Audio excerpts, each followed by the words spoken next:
vary greatly. We've had ones where you had to crawl through like a tunnel and things, so Yeah, they those I all obviously see vary it, drastically. And We don't see anything like that. So it depends but my on, only question would be just because they don't lock the door.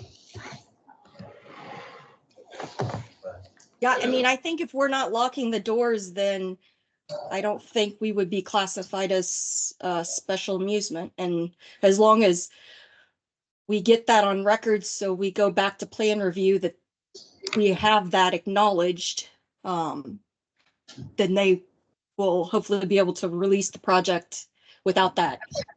I'm sorry? Precisely. technically, if they don't have a locked door, so they're not intentionally confounded, and there's no other methods that would make it difficult to get to an exit, Yeah, is the door, then they would not meet the requirements of the definition in chapter 2. Then it'd just be a B, right? Yeah, is the door hidden or like camouflaged or something? Is it pretty obvious to see the door when you're in the room? Yes, as a matter of fact, we purposely do not paint over or change or alter the actual door frame at all. It's a typical 6-panel Menards white door. Oh. Yeah. the point being is that sometimes these have multiple rooms. And No, so I get when it. you start going into some of the other rooms, they may be hidden, or you may have to, like they said, crawl through tunnels and stuff to that effect. And if that's the case, then it starts becoming more. No, and I understand that. So yeah, so we got a few of those in Fort Wayne where like the wall drops or you have to crawl through a tunnel to get to another room to find the exit. So yeah, so those are amusement centers. But I'm also fearful that, at some point somebody could lock the door, We don't, if it bears any weight, we don't have any tunnels or crawl through holes or anything of that nature. And we've been operating in Mishawaka since 2016 with no incident, and we're simply moving a mile down the road to a newer facility. Did you meet all these on your other one? I did. I actually sat on a board originally back in 2015 with, forgive me, I believe his first name was Dean. He's now with DNR, because we were trying to figure out how to classify escape rooms in its kind of infancy for the state of Indiana several years back. And so that one you had a fire alarm system and you utilized the doors as the way you say you were going to utilize them in this variance, correct? Precisely, but in this case, if it negates we've found that it bears no benefit really to lock the primary door at all. It brings no added adrenaline rush or anything of that nature, as long as we've given them a way to feel that they succeed, as I mentioned to you, using the RFID key and it illuminating a green light or a red light to letting them know that they essentially won the scenario.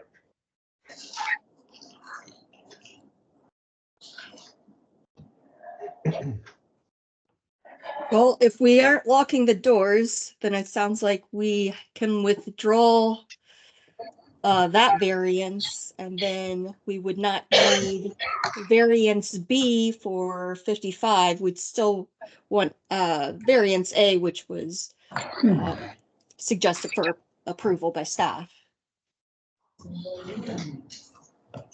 It's simply got to use a push button. Well, I think they would take all that away. Yeah, he's not gonna do that. Okay, so we're gonna take that away then, the push button? So you would take everything away that you wrote in here as far as the push to exit button, right?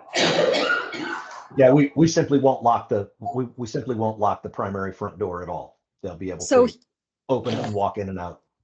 Here's what we could do for variance 55A. You could put a condition on there that doors from escape rooms will remain unlocked. That will tie it to that location, because we had stated in that application, I believe, the locking of the doors. So that will put that condition on that variance. Well, No, and we're talking about, 49 right now. That's the one with the locking. Yeah, so let's just stay with 49 at the moment, Yeah. 49 until we get that approved.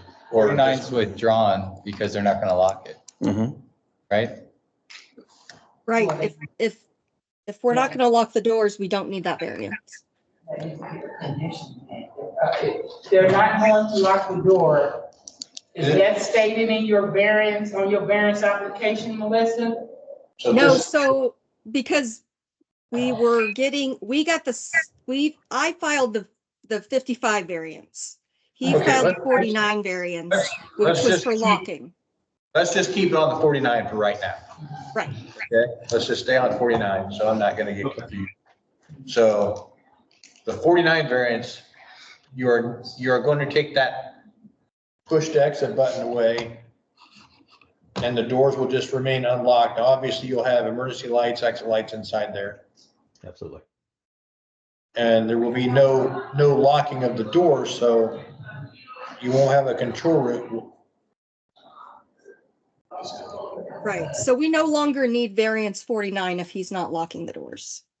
And that's correct then, right? Yeah. Because, If she wants to withdraw the variance, that's fine. and they don't lock the doors, it does not make them an amusement then, they're just a B occupancy. Well, as long as they don't lock the doors and the doors are visibly apparent. Okay, So. but So then 49 was only for the door locks. There are no other rooms to move through. It's one room. The door is obvious, an obvious exit. And There are Yes. other rooms to move through, yes. However, they move through the rooms just like a normal door would move, as if you were in an office space, in essence. If you were just moving to, we don't have, essentially, let me just clarify. We don't have any hidden doors, any magnetic locks that hold the doors shut or anything of that nature. There's nothing of that that confines an individual. But the exits are all marked. The rooms are small enough, they only require single exit, so there's no requirement for exit signs from the room itself. Okay. Once you get into the corridor, then you would have exit signs directing you to the building exits. But it would be no different than being in a small conference room that only requires one exit. You don't have to put an exit sign over the door because it's the door you entered into. But, but now you just said that you go from one room to another. Right, they're the combined, if you look at the floor plans, they are very small rooms. They're not, the combined occupant load of both rooms is less than, the whole building is gonna be less than 49, but the room itself. So to trigger two means of egress, the occupant load of that room would have to be over 49 of the combined rooms. No, I'm not You're talking about looking- the occupant load. I'm talking about as far as an amusement center. If you're moving from one room to another. So yeah, I'm not talking about the occupant load itself and or the exit doors. I'm talking about Means of egress. Well, means of egress. And if you're moving through, so if you're in, is it still considered a B or is it now an A again, or not an amusement center? If you're gonna be in one room and you can move into a secondary room to have to find. Right. So if you look on the floor plans, you enter into one room and then you solve the puzzle to open the door to the next room. It's not, and then you And come back through the room you came into. We've actually designed this space to have a two entrance and exit options in our rooms anyway, of which neither of the doors will be locked.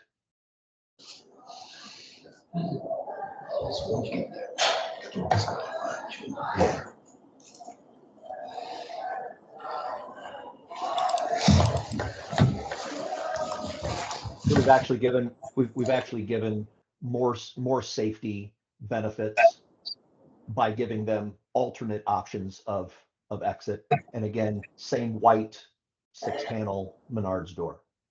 So you just go in, and you just do your puzzles to figure your way out, and there's no flashing lights, or there's no. We don't use it. That's going to.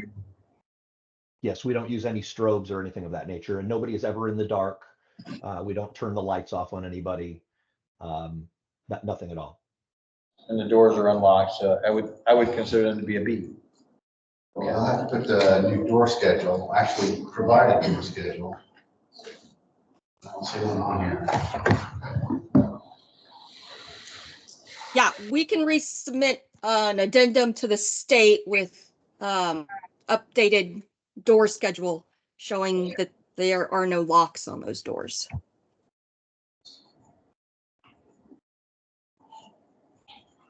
Okay. So then we wouldn't need variance 49. Withdraw 49 total, Right. correct? And even if it is a D, it's still can be considered a special use.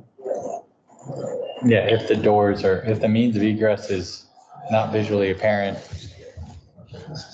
But he's saying he's not gonna do anything to the doors. Yeah. And we've got one in town that's like that. It's just, you walk in the room, you do your puzzles, and you walk out the door. The way this plan shows it though is like one of the rooms, you would walk through 3 doors to get into a vault, right? And then you'd have to get out of that vault, then walk through another door, then walk through. I mean, in any one room, you're only gonna have 2 options of doors.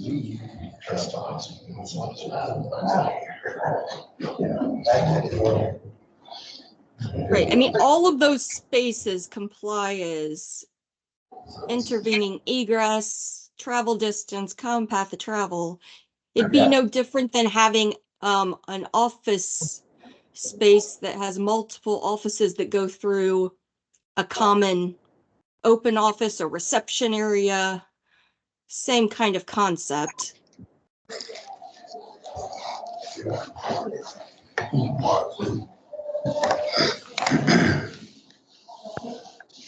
And there'd be exit signage on the doors or.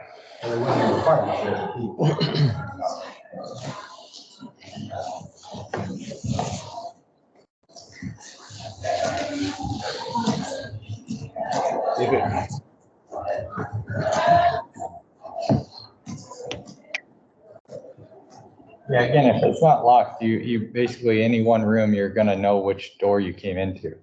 So.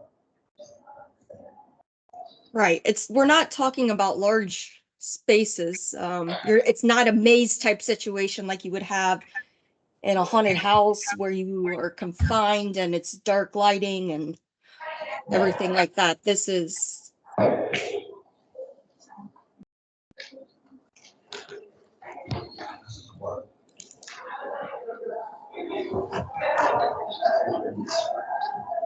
So my question would be, your business is incredibly successful, and 2 years from now, do you reconfigure the rooms to make new puzzles and whatnot? And how does what we do affect that?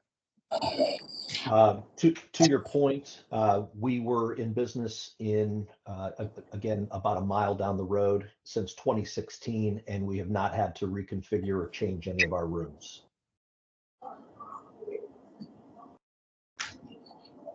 But I would add that the space that we're operating within, specifically this 2,400 square foot space, doesn't really give us a lot of configuration change options. That's fair. So perhaps decor, but accessories, etc. No. His only other thing would be, he says 2,400. I believe that's correct. 2464 to be exact.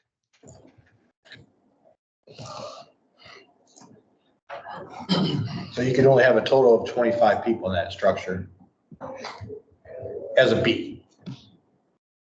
No, not necessarily, because you have to You have to base the occupancy of the space. It's just like a conference room and an office space. I can't use 100 square foot per occupant to calculate that occupant load. You have to use 15 square foot per occupant. But if you're looking at B, if you're looking at a B, so like a business office, you take the gross square footage and you divide that by 100. No. When you have, so if I have an office space, and because this is challenging at times, but when you have an office space and you have a small conference room, you have to calculate the occupant load of that conference room based on the use of the space, not the occupancy of the building. So I have to figure the conference room at 15 square foot per occupant, which But they're not pushes your number. Huh?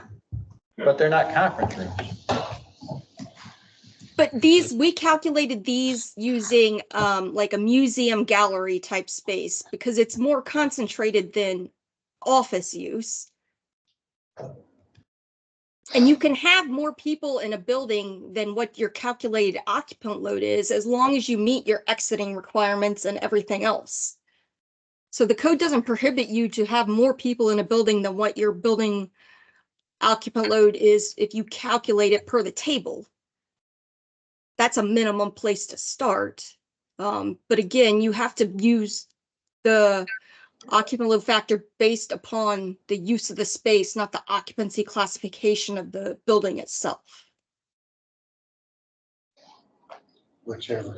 I should have just let it go the other way. More extreme. Not tried to work with them to say, you know, I said, hey, you're really a B and you don't even need to do anything now, but you've been better off keeping it as an amusement, getting the variance. Well, And, we the fire alarm requested, system, be okay with it. we requested the variance A to limit the occupant load to 47.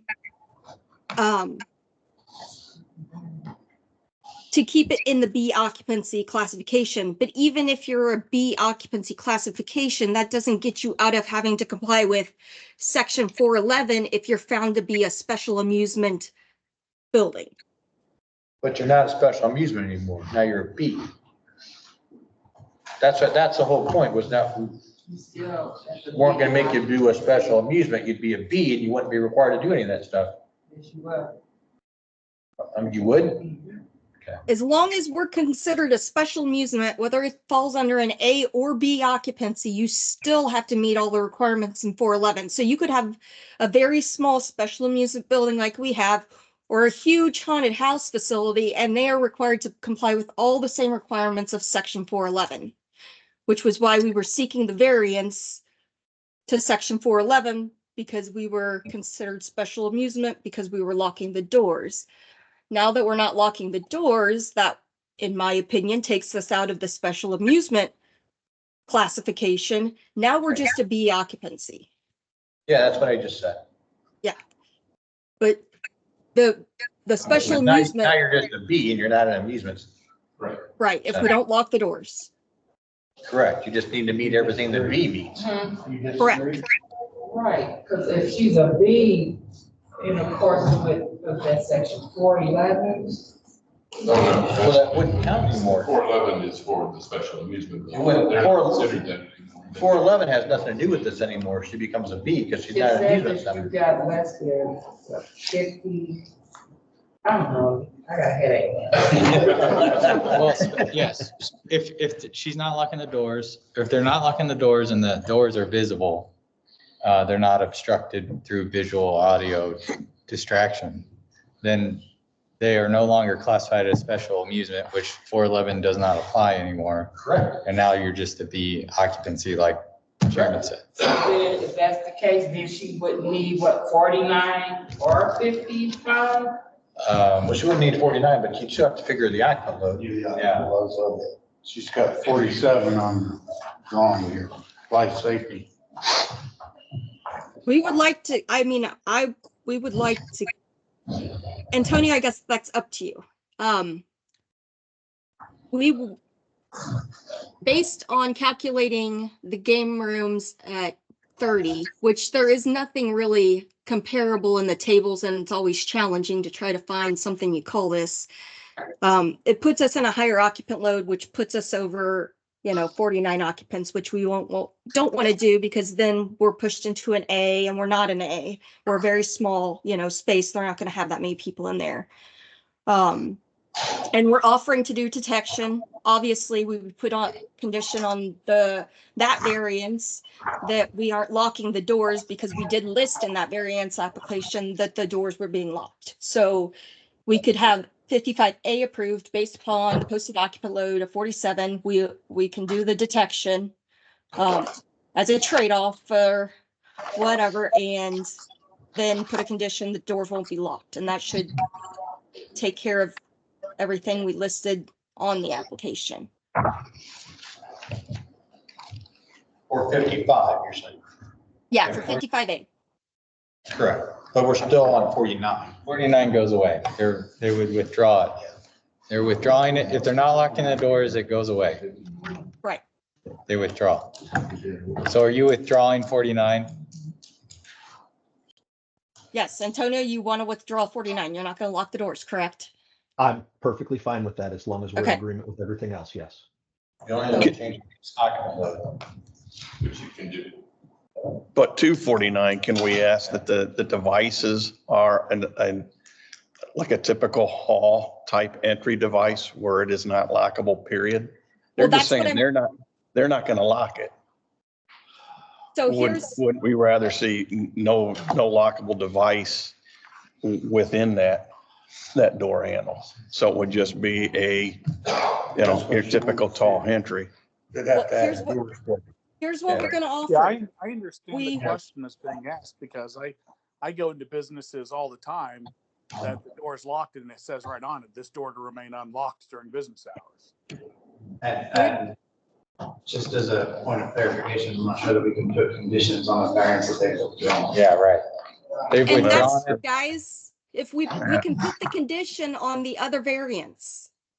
So it will be tied to the project. If we put it on 55A, put that condition on that variance. So we withdraw 49 and we put the condition on 55A. I mean, this, if you're looking for the facts Because- here.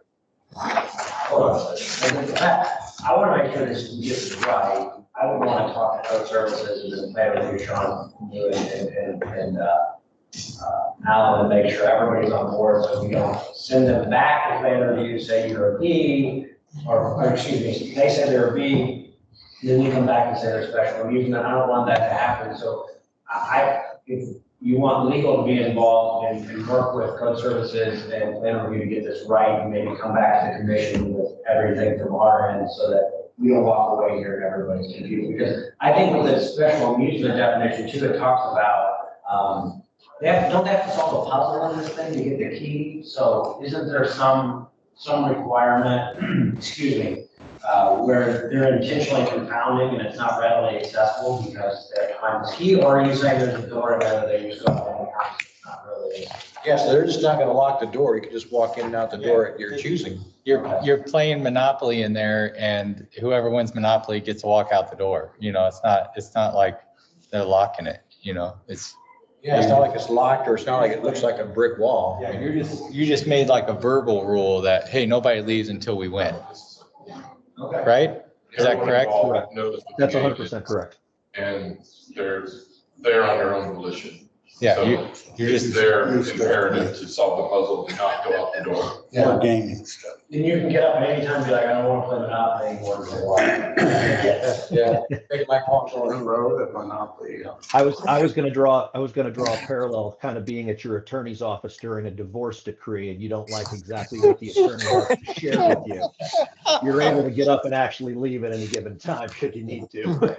no, that's just, You guys, Sean, we're talking- That's just the life board game, not Monopoly. Right, this is true. I'm comfortable. Okay. We can work with that. The main concern is that we need to make sure that the variance, whichever one, 49, they're just not locking the doors. I'm perfectly happy with the withdrawal. I see no problem. So 55 is the one that we need to look at. Okay. And make sure that it states that it's not a, special amusement building somewhere in there so that plan review has something in writing. Yep. And as for the, we haven't talked about that yet, so. Okay, so you are withdrawing 49, correct? Yes. Okay, Excuse me. all right. Well, since you're online, we'll go ahead and discuss 55. Well, we've kind of been discussing these the whole time. So the 55A was to have a posted occupant load versus calculated 47. We did put in the application that we never, let's see. I did not say it was special amusement in that application. But we did say the locked egress doors will have the push to exit button. So on this variance, we could add the condition that all doors would remain unlocked.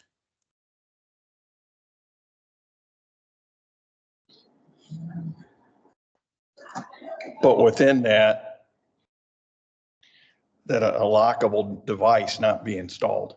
So it's nothing but an entry lock. There's absolutely no way that door then can be locked. There should be no reason for it to. Correct. You could say no doors and a means of egress shall be locked. That would Perfect. cover every door they have to walk through.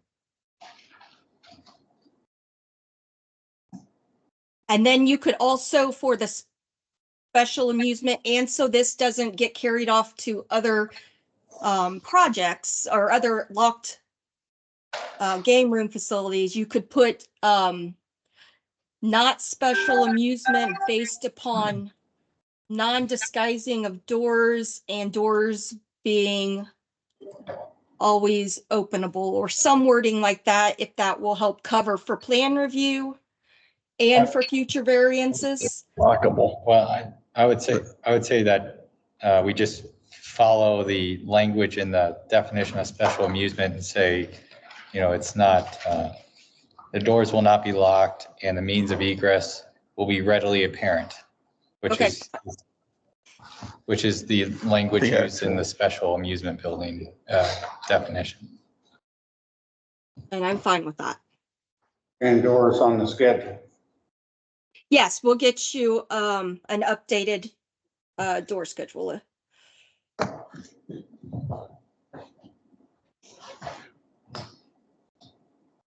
So on D, would it just be a no variance required on the condition and then use what you had, Logan, instead of saying there's a variance needed?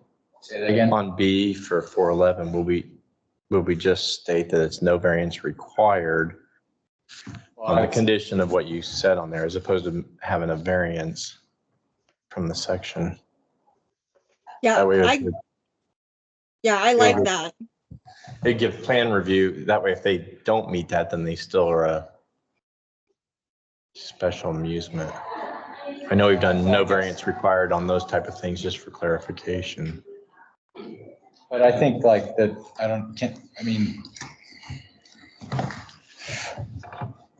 if they're not special amusement, then like B is not applicable and is, I don't know if you can withdraw B from a variant, like. Yeah, you can withdraw one, but I do kind of like the no variance required, because if people look up this code section online in the future and they see this variance, then it ties that language of why we didn't need a variance to 411, but someone else may still need it. That's my concern. If we do a variance to B on some conditions, then we're gonna have other people say this has been granted before. I think the no variance required, and the reason is because they aren't meeting the definition of a special amusement, because they're not locking and they're not disguising the exits. Right, but we still need the condition. Yeah, and it'll be under A and B, but yeah, we need the condition on A too, because I did put in the application of that the doors would be locked. So we want to make sure the conditions on A, and then we can say no variance required for B, and then the language of that. Does that work for plan review? My review is happy with that. Biggest thing on A was the posted occupant load, because we always go with calculated, and so posted. Right, you would need the variance for A with that condition, but I think B, you would need. You would need, if you have an explanation for why it's no variance required, then we can comply with that. That's no problem. My main concern is back to 49 though. I mean, if they're withdrawing, I know. They're saying they're withdrawing it. I just don't want, later on down the line, someone gets confused.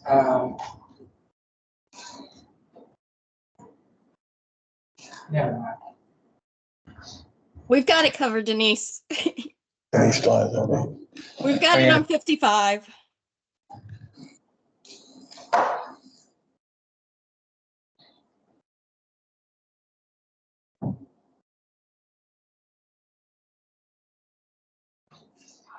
Who's gonna put this one So together? what would the language say? Motion. All right, I mean, so A is for the occupant load.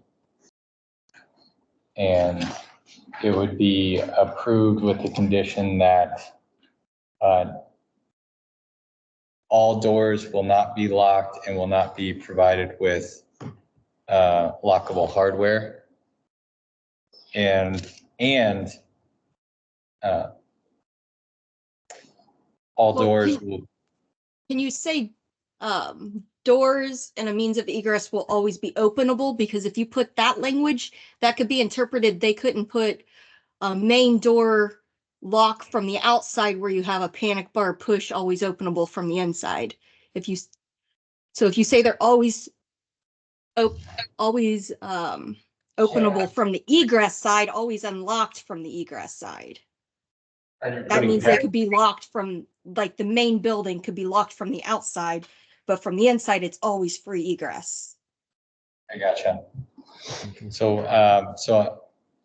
Smart. would it be, means of egress is always unlocked? Yeah, you could say doors and a means of egress are always unlocked. Shall. Shall.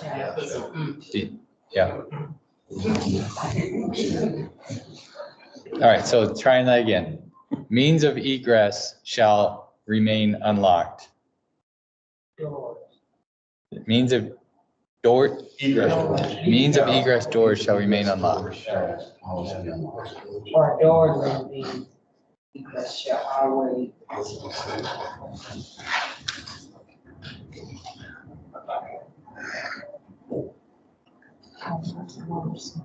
That's great.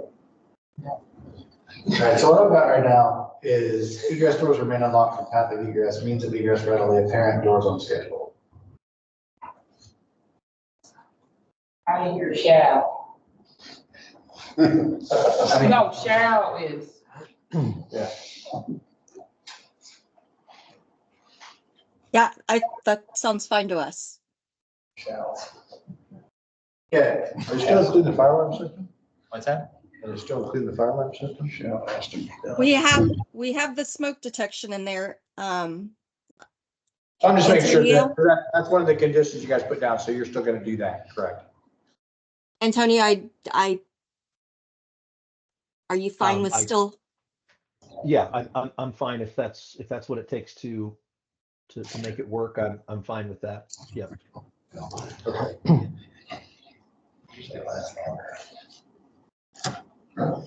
Okay, so just to clarify, 49 is the draw, 55B is NVR, and 55A is approved with the condition egress doors shall remain unlocked for path of egress, means of egress readily apparent, doors on schedule. Right. Were you adding that one condition to the NVR? About the description, it doesn't meet the special amusements? We can't add a condition to an NVR. Okay, that's fine. It'll be covered in the meeting minutes, I'm sure.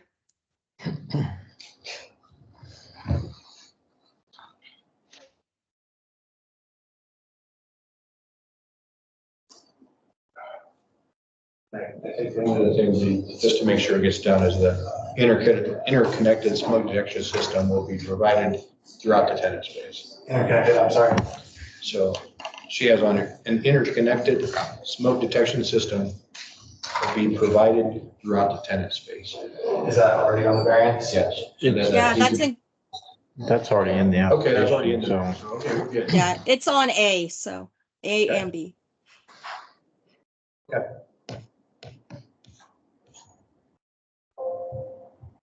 Second. Cheater. I thought I'd throw that out. All right, Commissioner Cook, Yes. Mr. Height, Yes. Chairman. Yes. Mr. Pellegrino, Yes. Vice Chairman, Yes. Commissioner Porter. Yes. Mr. Wagner. Yes. Mr. Zhang. Yes. Okay, all right. Thank you. Thank you.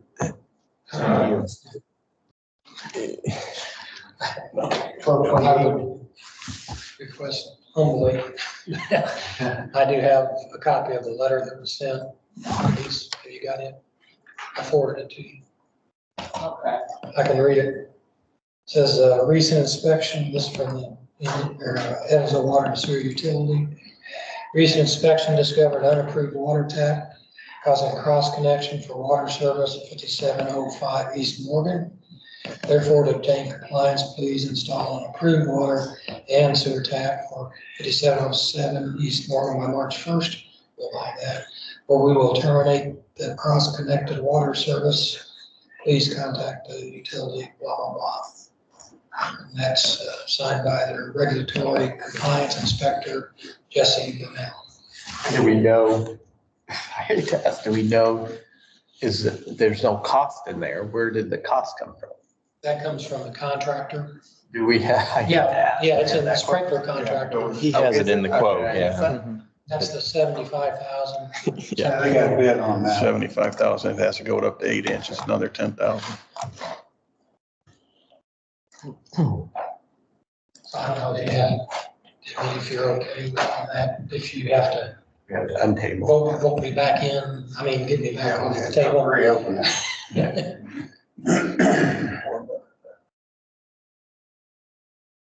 It was the motion to untable 24-04-44. Second. Okay, Commissioner Cook, Yes. Mr. Cruz, or sorry, Mr. Height, Yes. Chairman, Yes. Mr. Pellegrino, Yes. Vice Chairman, Yes. Commissioner Porter, Yes. Mr. Wagner. Yes. Yes. All right, so Don's back up.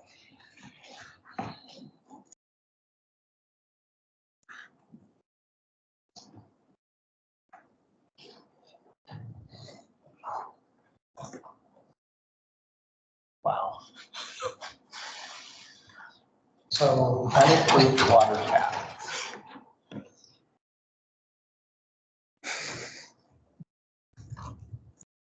yeah, and besides this, he's actually having to do a new water service to his building, potable water. And also, he's having to relocate a sewer line.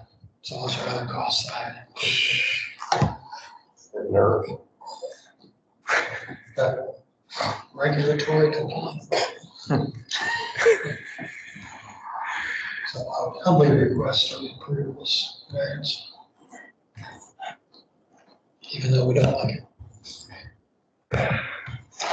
But that's really what my opinion, the commission is for, is to deal with situations that are unusual and there's no reasonable alternative. Well, he said two things, unapproved tap and a cross connection. Is that correct? So it's connected to the other building and then his building. So he's gonna have to run his totally separate all the way back. Because he's on the end. You're right. He's on the end of the one coming from the side. Right. And now he's gotta go all the way to the back to be hooked on now. Because the other property takes up the whole side now. And so the reality is, it's really almost like new construction, right? Because they're gonna disconnect them anyway. Right, so the question is, if it's not needed for the occupancy, then we should grant the variance, because it's not like he's asking to disassemble it, he would have to pay for the new tap. I'm not representing that I fully know it's not required, but based on what we've discussed, it doesn't seem like it's required by new construction rules. And if that's the minimum that we, we're not a body that should be requiring things more than the minimum. So to me, it seems like, based on the presentation of facts, to require them to maintain a fire suppression system would be requiring them to do something above the minimum. Staff agreed with that, if I remember the conversation from an hour ago. But it's still up to us to approve it. He's like the 901.3 says, he's notified the fire department. That the fire department doesn't have to approve it. It just says he notified him, check. And then now we have to approve. That's why we're here. I'm willing to make that motion to approve. I'll second. Okay, Commissioner Cook, Yes. Commissioner Height, Yes. Chairman? No. Okay, Commissioner Pettigrew, Yes. Vice Chairman?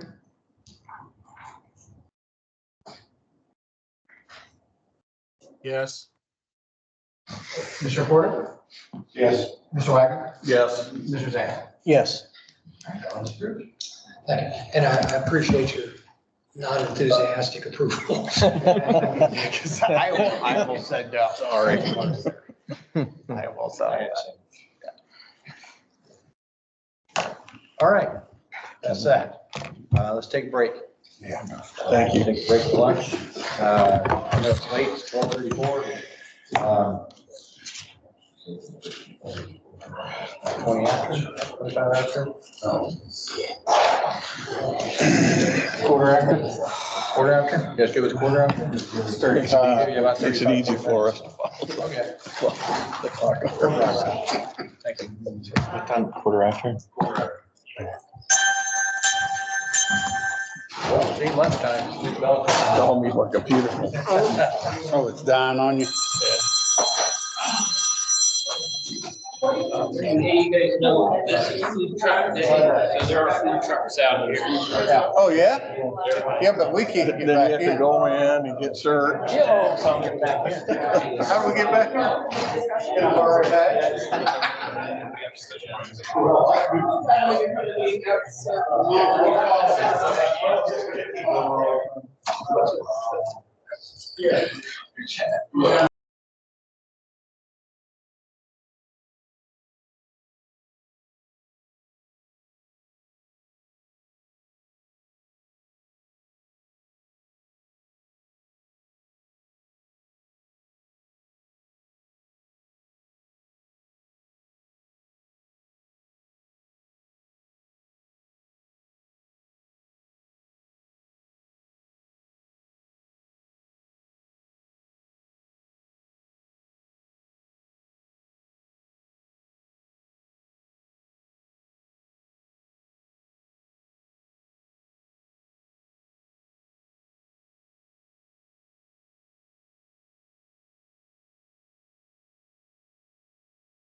I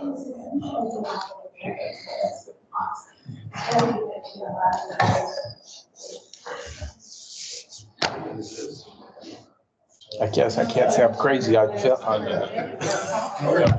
right, we are back. We're going to start again with variances.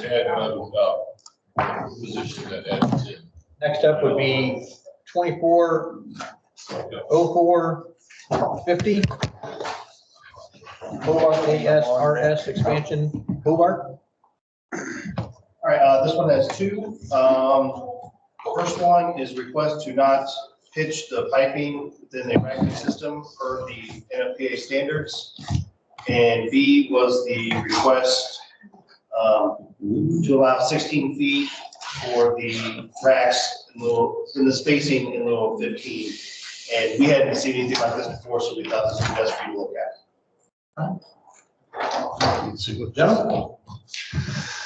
Jim Redonis. So first one is sloping. I'll go over. Two reasons we slope pipe and dry pipe systems. One, for drainage, and two, to collect and release condensation that's introduced through an air supply. So on this one, it's constant sub-freezing temperatures. So any water that's introduced will be instantly frozen. So we'll have to take care when we install the pipe not to introduce that. When we test the system, it'll only be tested with air. And then as far as the air supply, we'll have air dryers. Yeah, on there. All pipe, all main, anything outside the racks will be sloped per NFPA 13. Just the branch lines, which in the racks, which will be about 150 foot runs, will not be sloped. The second one is the vertical spacing. Do you want me to hold up? Or? No, go ahead. Okay, so NFPA gives us 15 foot max spacing between in racks. We have 123 feet and 7 inches of storage.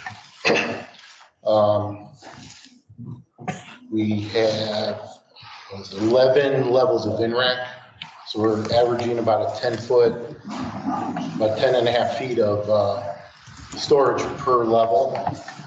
Just the configuration of it, it's a little bigger pallets on the bottom.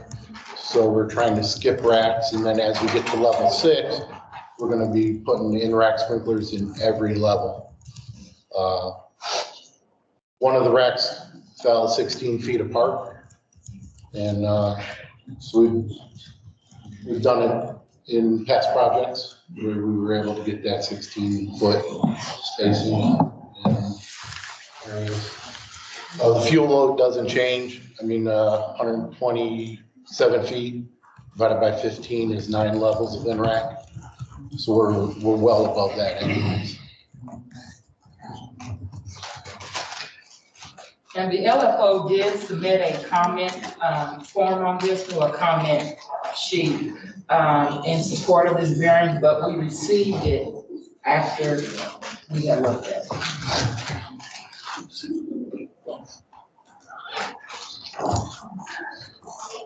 Sent in early.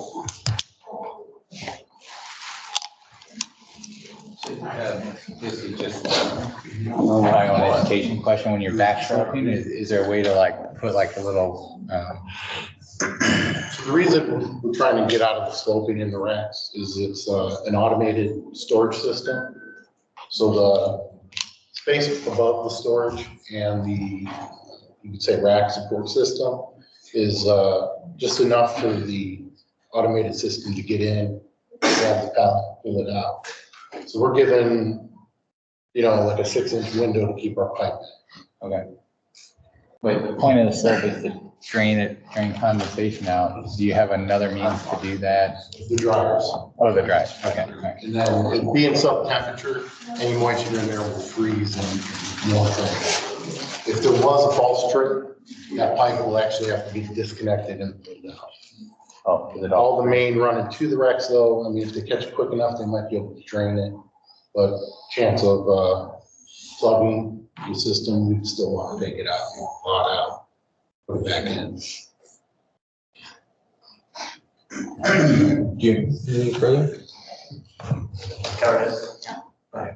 I know, he looked important with his book open. So. That's what I do. That's why I took it around.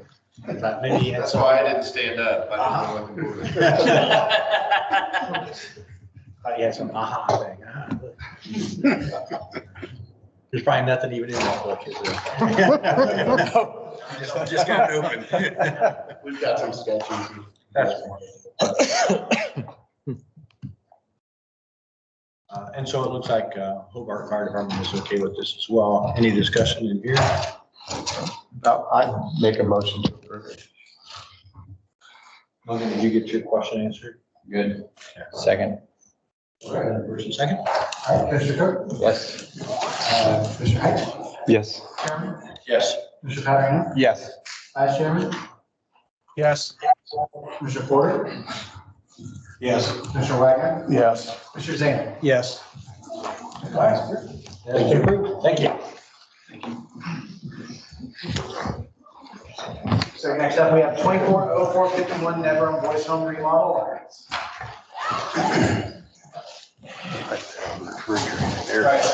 This one, this is a request to allow the residential lounge, dining room, and kitchenette to be open in the corridor.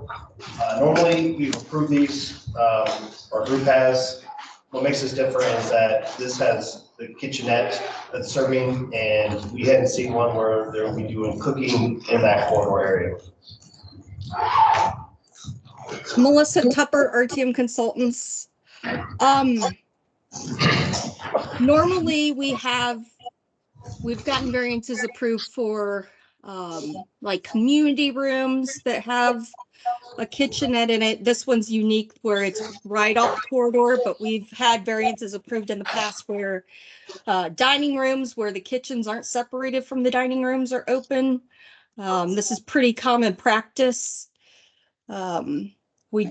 It's permitted by NFPA 101. We put detection in the corridor and the area is open to the corridor. It's sprinklered.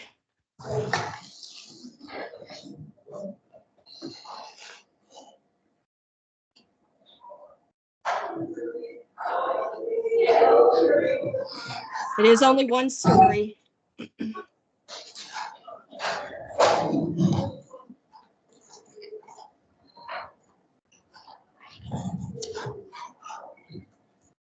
Very short travel distance. It's just this wing addition.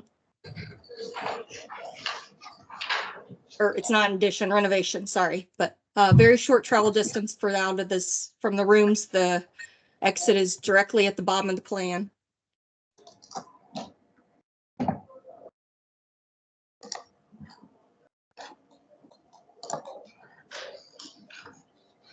And this will be for more warming type things. They have a commercial kitchen in the facility.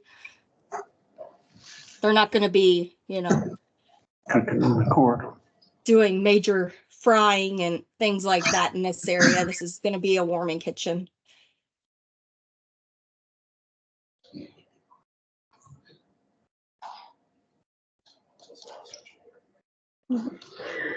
Left enough room, I mean, then this corridor right here, they backed it up in the next bench, they're not gonna.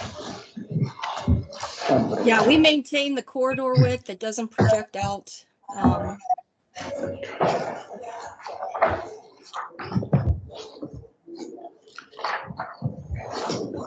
The rooms are separated from the corridor with rated construction. The variance is just to allow these rooms to be open to the corridor.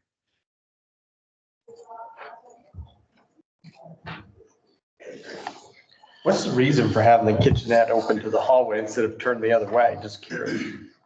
Well, that whole dining area is open too. I'm not exactly sure why they laid it out in that way. Let's see. Okay. So if you go to, I know why. There's already plumbing there. If you go to the, they had existing sinks and stuff there, so the plumbing is already in that wall. Oh, yeah. There you go. Gotcha.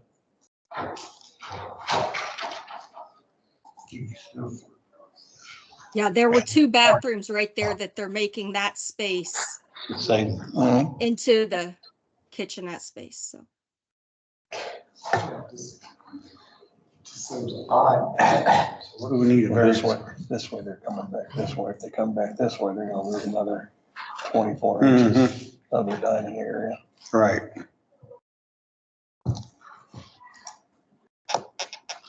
Oh, wow.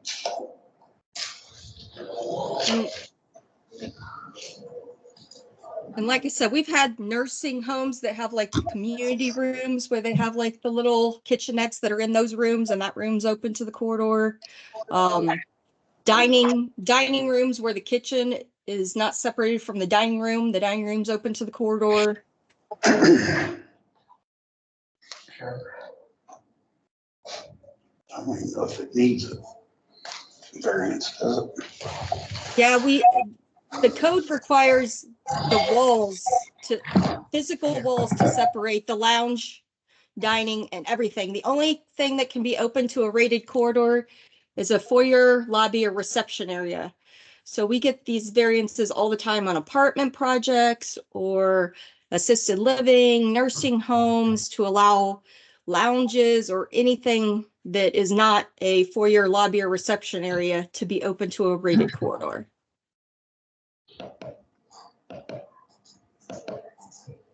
The fact it's pulled back a little bit is helpful. Mm-hmm. You know, that's like 3 feet, 3'10" back. I don't think you're gonna bother the egress. Yeah.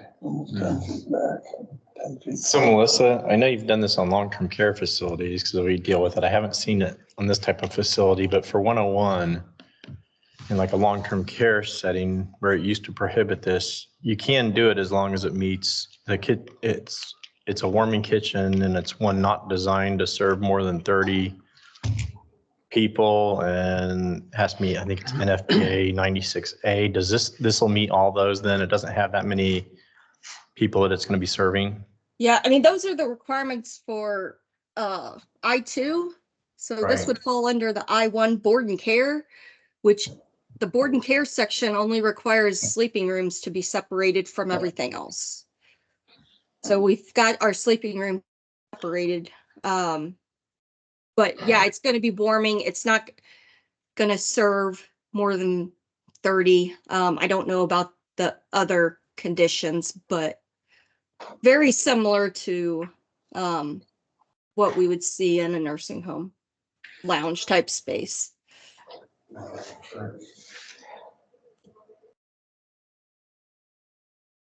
It's probably got a residential style. Yeah. It looks like a range top with probably a Yeah, if you downdraft look hood or at, something. yeah, you can see the cabinet detail. It's a residential. Yeah.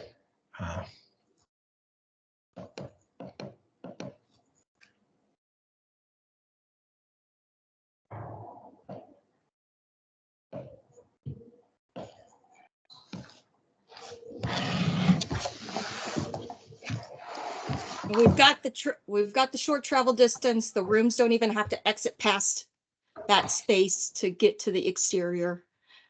I mean, very short travel distance.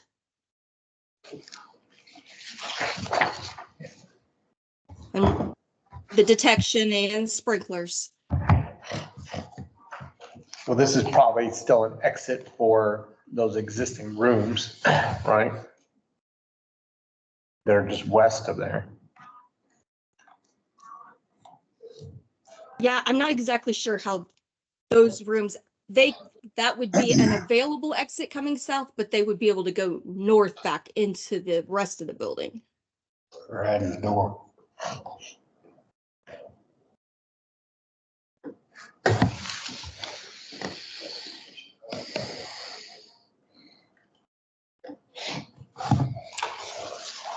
This is gone up. I can go that way. I'm good with this. Motion to Like approve. safety wise, it looks okay. Did you make a motion? I'll second the motion. Okay, Commissioner Cook, Yes. Commissioner Height, Yes. Chairman? Yes. Commissioner Patterson, Yes. Vice Chairman, Yes. Commissioner Porter, Yes. Commissioner Wagner, Yes. Commissioner Tanner. Yes. All right, that was good. Thank you. Thank you. And next up, it looks like we have 240452 A and B tent Greenwood. The code prevents temporary structures like a tent from being erected for longer than 30 days within a 12-month period. This request here is to allow a tent to be maintained from March 22nd to March 22nd of next year.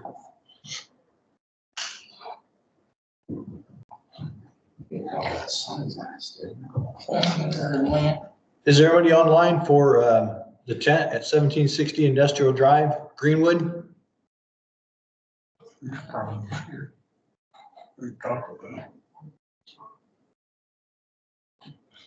Excellent.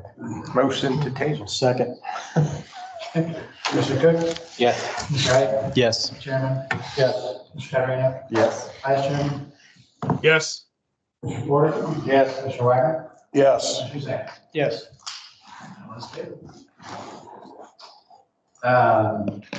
Except we have 240453 A and B plants plus addition units. All right, this one has two. Yeah, A is request to not provide a fire suppression system that will store the transportation vans, and B is to allow the building to be over the allowable area. The reason why we sent this to you is looking at this, it appears that nothing addition will be added for safety, and this will be something that's best for you guys to look at. Christina Collister, RTM Consultants. There's a good kind of overall satellite picture at the top of that shows this location. We always run into this between the difference between an ag building, one with greenhouses, and a class 1 structure. So we just decided to approach this as a class 1 structure. A majority of the building is the greenhouses, and there's some pictures of the greenhouses, and it's your typical greenhouse structure where we would put a sprinkler system in. The front end of the building is kind of where that action takes place. So this particular facility grows the plants or gets plant starts in, and they mature them, and then they put them all together to make those really nice funeral arrangements that you buy. For the most part, that's their biggest business. So when you get a plant at the funeral home or the cemetery, this is probably where it came from when it's the plants as opposed to the flowers. So for a large portion of this building, it's just all greenhouse. We would normally just get a variance to not sprinkler greenhouse if it was a class 1 structure. And then the front end of this building, they bring the plants up, they repot them together with other plants, and they tie a ribbon on them, and then they put them back in the greenhouse. And then they have refrigerated trucks that they use to transport them for deliveries to the various areas that they bring them. Those trucks are normally outside. This addition, what they're looking to do is bring those trucks. There's one picture of the truck where they have the one bay where they can bring the truck inside. So if there's bad weather or wind or cold, they don't have to bring the plants outside to put them in the other trucks. So they'll increase the size of the building to make the area around the back of the trucks a little bit bigger, and then bring the trucks inside so that they'll be parked where they don't get vandalized or broken into, and then also to make it easier to get the plants in and out in bad weather conditions. Apparently this industry is growing quite a bit. So at this particular facility, the actual building up front is relatively small and in and of itself wouldn't require a sprinkler system. It's only when you add in all of the greenhouses, which are technically attached, that we get into this very big area.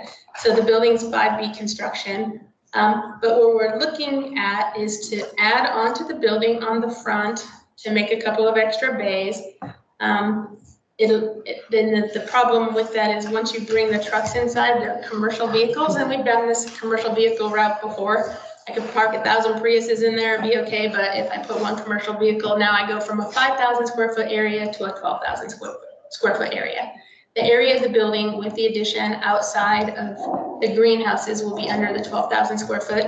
So we're asking to be able to apply that and then take the greenhouses for what they are, which is ag buildings, but understanding that even though they don't have any people coming into this facility, that is hard to, we always run into trouble with the split between ag and actual factory, which this would kind of become. So we want to do the F2, S2 non-separated uses, not sprinkler the building, and be able to add on to the building in this location without doing that. The second variance is just because technically we can't separate out the greenhouses from building area. So we're gonna be over the allowable area once you include the greenhouses with the F2S2, even though those are also, fairly low hazard space. We just get too big, and then we can't do the unlimited area without sprinklers because we are parking vehicles in the garage and we're too close to the property lines to do that with the existing structure on the greenhouses.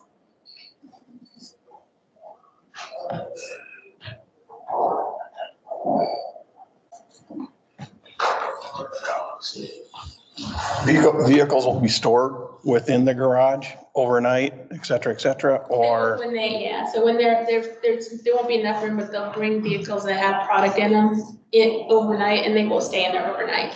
This kind of became a trend with a lot of our commercial facilities in certain areas that have vehicles outside tend to get bothered, so they've taken to parking them inside.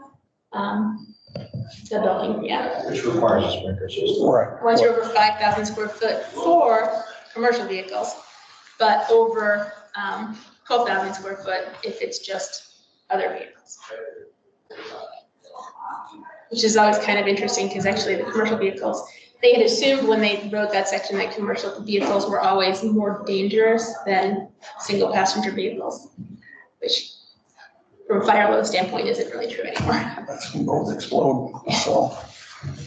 And we just had if anybody saw the news, but LA County, they just lost a fire station due to the fact that they, one of the vehicles caught on fire inside, burned down their fire station. Wow. Up above it, not sprinkled, so the guys were able, a neighbor actually knocked on the door and were able to get the guys Save the out. fire guy. You solved that this morning by getting rid of the B occupancy classification, right? We do have, the way that it currently is, there is a truck bay in there where they can park it because it's old enough that it was allowed when it was built. So they're just going to expand it. They will go in and while there's no trade-offs, we are making them go in and upgrade all of the safety features that are in there. It's an existing building, it's been there for a while, so we're making them define their egress path better, we're making them put in the emergency lighting and exit signs. And doing a whole bunch of other safety stuff that's probably already required by code, but technically since they exist and it's been there a very long time, it just needs to be done and to be upgraded. There's about 7 employees at the facility. So what would the cost of the sprinkler system be? I mean, obviously it's a plant place. Yeah. So I would assume that they should have water to the facility. Well, they have plant water to the facility. The difficulty with installing the sprinkler system is that, and they've had sprinkler contractors come out and look at it, and the cost to do it, well, 3 of them just said, no, we have enough work to do. So it was hard to get somebody even out there to do it. But the cost to do it, they would have to bring in a new line to do a sprinkler system for the facility. Because right now the watering line, even though you're sprinkling plants, you're not sprinkling them at 7 gallons per minute. No, I understand that, but I'm just saying that there's water out there that is available that they can tap into. They would have to tap into the main and rerun the fire service and bring it in. But they are storing vehicles inside, and this does require that, and we would require anywhere else. Well, it's not required for what they have now, because when the building was constructed, we didn't have the requirement for. No, I understand. I understand that part. I'm just saying they are going to add 2 more vehicles to that, which then requires it to be sprinkled. Yes. Yeah, I don't know if it's allowing any variances where we've done that in the past. Well, we get the variance on the 5 to 12,000 all the time, because all of our cement facilities, municipal buildings for pretty much every town. That the 5,000, the difference between the 5,000 and the 12,000 is huge, because 5,000 doesn't really allow you to do much of anything, whereas 12,000 does allow you to bring in vehicles. So we do get a lot of them because the logic of the code was the vehicles that you park in the inside, if they're commercial, that they have higher fuel load, which is true, but the fuel load is diesel as opposed to gasoline. They are more combustible, which is not true. Yeah. They're refrigerated trucks, yes.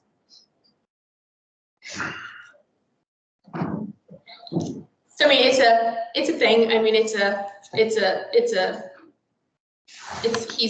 that's the spot that he's in. If he can increase this for his business, because his business has to increase, he can stay in that location and utilize that existing facility. They are gonna have to grow and expand. And if they move somewhere else, they would just have to move and build a building and find a building that And was get a variance for that sprinkler. building. Well, Well, you know who asked for a variance for that building? It would depend. Nobody wants to pay for a sprinkler.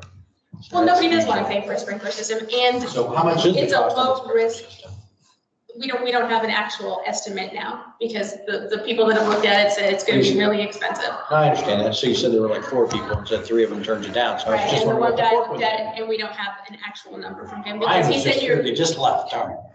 Fire Right, protection. well, Ryan is one of the persons that we're just gonna get a variance for, and then our time is wasted. I think that's part of the problem with it. But just going back and even not worrying about the cost, and even if the cost wasn't there, it's the difference in the code between that 5,000 and that 12,000 square foot. So that is something that we asked for before, because I don't believe the justification, if we say everything else, I mean, storage in general, if I can put any storage in a building, if it's under 12,000 square feet, I don't have to sprinkler it. I get that, but it's still a requirement for vehicles, commercial vehicles be inside, they be sprinkled. Exactly. But We from just a- made some carpet place, we made them sprinkler their area where they put their trucks in now. Well, and you can do that because that's what the code is requiring. What I'm saying is, from a fire dynamic standpoint, the code is inconsistent in what it's requiring. And forcing him to sprinkler it when it's an F2, S2 occupancy where they don't have the combustible loading, because he's putting 3 trucks in it, which are under the 5,000 square foot in area, but doesn't, to put in the firewall to separate it would be, it kind of just breaks down the whole place, and it doesn't 2-hour fire barrier in a wood structure like that, and that's the difference. Really, what we're talking about here is not a sprinkler variance, it's a firewall variance, because they would build a firewall inside that building and still not sprinkler it. So really what we're doing when we do these variants is saying, okay, we're not gonna have a fire area separation with the fire barrier. And they don't like the fire barriers because then it makes it difficult to move the carts and move the product and do all that in a small space. If you're in a giant warehouse, we don't worry about it as much because you have the big loading docks. So you're not doing anything. So you're not doing anything, because you're not putting a firewall in and or No, we're not. sprinkling it, so. It's- So nothing. The code says a firewall to divide it down to the 5,000 square feet. Well, I get or that, sprinkler. but you're not doing that. I am not doing any of that. So you're not adding the because sprinkler system. I am not putting in a sprinkler system. I won't put in a sprinkler system because it's too expensive. They will put in a fire barrier, but that makes it difficult for them to operate. And what we're saying to them is, because they parked 3 trucks in their building, in a building that's all non-combustible storage. I mean, it's plants and dirt and wet dirt and wet plants and wet everything. And now we're saying to them that they have to put a sprinkler system in, but I can go across the street and I can store up to 11 foot tall on racks, make it 12,000 square foot, put anything on there I want. And I don't have to sprinkler that building because that's also a hazard. So that's the inconsistency in that section of the code, which is why we request this variance. It's vehicle. It's just, it's still code vehicle. It's vehicle, so that's what makes it. Still vehicles, yeah. Yeah. They could pull some other type of vehicle in there, just because, right? They could choose to park cars. Well, And that's the vehicles- vehicles that get And it's used gasoline every and single day. that combustible get Stuffed in a building at night. Boss is gonna bring his car in there in the winter, Yeah, I mean, right? yeah, I mean, we can't control those things. It's true. Yeah, I mean, and those are vehicles that get used every day, continuously. If they don't get the variance, I don't understand, what does this mean? That, okay, they have to park a vehicle outside?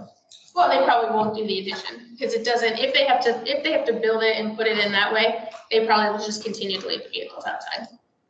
So it's an improvement that he wants to make, but, it's not essential, and they'll probably just, if they grow bigger and they need to put vehicles inside, they'll find another facility. There's just a cost of business when you move a facility, y'all know, that especially if you're trying to move greenhouses and rebuild greenhouses, it's a tremendous impact to the business. So for him, he would like to stay in the same spot that he is, do what he needs to that building without putting a whole lot of money into it. I disagree that it's less safe because we have 3 trucks in a building full of plants than any other building that you could go to 12,000 square foot on. And if it's the 12,000 square foot, if the difference is the 12,000 square foot, we are under the 12,000 square foot with the building and the addition if you eliminate the greenhouses. Well, they could have fertilizers in there, right? combustible fertilizers. I mean, saying it's a greenhouse, I'm not sure that is a super strong argument for me, because Well, I mean, what kind of combustible fertilizer? I'm not fire, so, but yeah. I stood on a pallet of fertilizer that ignited and blew. Yeah, that's what I'm saying. 20 feet off of it. I mean, there's different kind of fertilizers. When you're in a plant building like this, I mean, all of our greenhouses would be considered by code to be an F2 occupancy. If you're talking about fertilizer, like nitrogen, big bags of nitrogen or big bags of, I don't know that you do that. I know, like I said, I know we had a Carter's warehouse a few years ago. I can tell a war story, but yeah, so we were climbing through there and I just happened to be standing on top of a pallet of bags of fertilizer that decided to go up underneath me and set me off. That's what I'm saying. If the fertilizer is there, it's going to be in the greenhouse portion, which we would grant a variance not to sprinkler on its own. You know, at the end of the day, from my perspective, I mean, there's a cost to development, there's a cost to construction, there's a cost to following the code, that's just the cost of it. When we're in some of these other situations where we're talking about sprinkler, you're in a way different scenario than somebody wanting to build something and just eliminate the sprinkler system when they are storing vehicles, you know, inside. Regardless of whether it's comparable to a 12,000 square foot warehouse with 11 feet of, you know, I understand what you're saying, but it's still a code. Ultimately. Yeah. Yeah, I don't go build apartments without sprinkler systems. I don't try to get a variance. But you guys grant variances to build sprinkler systems, but not put sprinkler systems in apartments and wedding barns and all sorts of things. There's a lot of variances to not to put sprinklers in. But they're not parking vehicles in there. What is the extra hazard of parking a vehicle? I said, I don't think. Yeah, I wouldn't even propose We have it. I think I vote against most that of don't them. have sprinklers in it. I mean, a small building in itself, what is the hazard that you're saying is worse in this building than is worse in other 12,000 square foot buildings? I'm not saying, I'm not even talking about that. we're I'm just not talking even- about the fact that it doesn't meet the requirement. Well, none of That's the all. variances meet the requirement of code otherwise. Well, I know, that's what I'm saying, but that's why we vote on them. Sorry. That's why we vote on them. We vote on them to say, Right. yes, that's a variance, and yes, we're gonna either approve it, or no, we're not, or some of us say yes, and some say no, you know, so I mean, it's just, that's all. I mean, Right. I understand where you're coming from, don't get me wrong, but it's just, it's a requirement of the code, you know, and, you're asking me, you know what I'm probably gonna say, but, I mean, I'm trying to get some conversation here. Yeah. To see if anybody differs from what I have to say. Carport. But, you know, Metal carport. What Yeah, about metal carports, yeah. That way you don't have to frequent. If it's metal. Yeah, there's other ways of handling this. Yeah. Yeah, they just want to do it their way. Right. And they want to say, but we don't want to construct it per the code. If you remember last month, I gave Ed, when I went on for 10 minutes, 15 minutes over trying to build something not per code that bothered me a lot, right? Up until they said, oh, it's like 2 units or something like that, right? It was supported by, you know, the fire official. I think we do have a support by the fire official, don't we? Well, this is Indianapolis, so they don't No. take the position. We don't, yeah. So Indianapolis that's does why- not take a position per there. You know what, and I hear that, that's the second time I've heard that today, and I could have sworn, don't we usually have a Indianapolis fire official that comes in and says, I forgot his name, says, we support that? Yeah. Yeah, I'm like, how many times have I seen that? Yeah, it used to be him, and then before him, it was usually Margie. So Yeah, I've seen that happen, so, Maybe that's why he's not here. They usually come in if they are supportive of something. yes. They don't usually show up. Yeah, if they're not exactly. supportive of something. No, I appreciate that. It's true. I mean, that is true. It seems like that way. He's on that. Occasionally, Okay. occasional medical use. Okay. Why the other gentleman's not here, proposal, he was at the code update committee meeting yesterday, but It's he a left that. Thursday, sometimes our schedules are whacked out by And this. you're right, I've never seen them here when they didn't support something, only when they supported something. Yeah, yeah. Yeah, I hate to say it, this is something that I don't know if I support. Yeah, perhaps. So, leaving it discussion, so.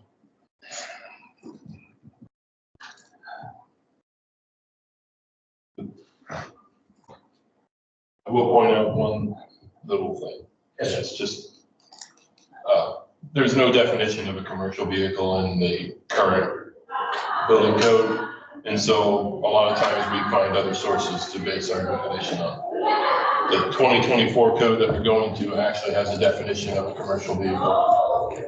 And it says it has to be 10,000 pounds.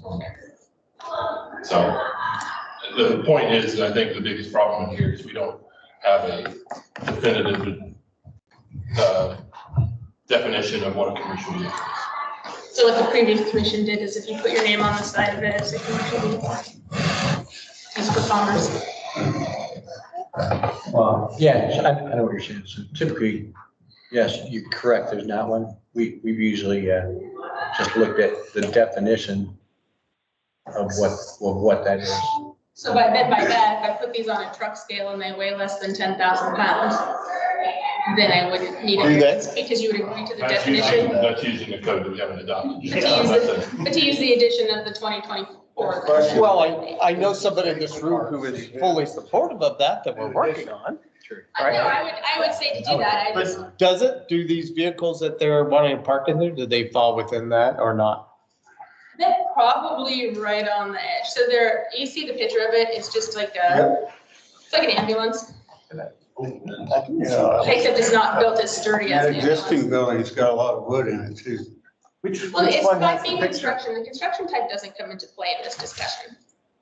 So, I mean, you can build, well, no, You you provided pictures of the existing. yeah, but I mean, as far as the code is concerned, the construction type 5B, 12,000 square foot building can be 5B construction and not be sprinklered when it's got storage in it. I'm sorry. That's okay. I just laughed because I found it humorous that that's not a requirement. So we use that when we need to use it, you know. But when it's a requirement, we don't want it. I have to I just say, find that we're humorous. consistent. I get it. There's two things that we always tell people when you look at the requirement for sprinklers. One is the occupancy classification and one is the allowable height and area. And I will agree that the code is not consistent on allowable height and area versus the use. It's just that table has been in there since 1964 and we haven't changed it. No, I mean, I understand. I just, and I don't find this amusing. I just find it, No, it's the okay. whole variance process find amusing it at times worse, because it's yeah. like people use that's not a requirement. We understand that, but this is a requirement, so. What I'm saying, I guess, That's all I meant. what I'm saying, I guess, is that wouldn't require, if the building, if all of our conditions were, if we had smaller trucks or it was cars, Well, yeah, and that's a matter of opinion right now with commercial vehicles. Like you said, commercial vehicles, you know, a lot of times this board has looked at it as whether or not they belong to the company and they got a company name on the side, you know? Yes, we've typically looked at, in Fort Wayne, at the gross vehicle weight of the vehicle. That's what the dictionary says for commercial vehicles. Anyway. I mean, you can table it and we can check out what the gross weight, if that really makes a difference in your opinion, that if it's bigger trucks, somehow it's more of a hazard than 7 little Priuses with lithium batteries. Then you're talking something else. Okay, now it's happening. That's my wife. Well, I mean, it's just like our fire stations aren't going to be sprinkled, we sprinkle them because vehicles. Well, I think that, yeah, most fire, I never understood the not sprinkling a fire station. Because they're being, people are cheap. Or people don't want to, not cheap, They're not. they want to do things They're being inexpensive. Indiana, Yes. or are not going to be anymore though, is what I understand. I said fire. But, you know, that's usually what causes our fire stations to catch on fire is the vehicle or a kitchen fire. Right. Because it's in an hour, But we or us put testing commercial chemical kitchens in liquids our in the fire back of stations. the garage. Yeah. Anyway.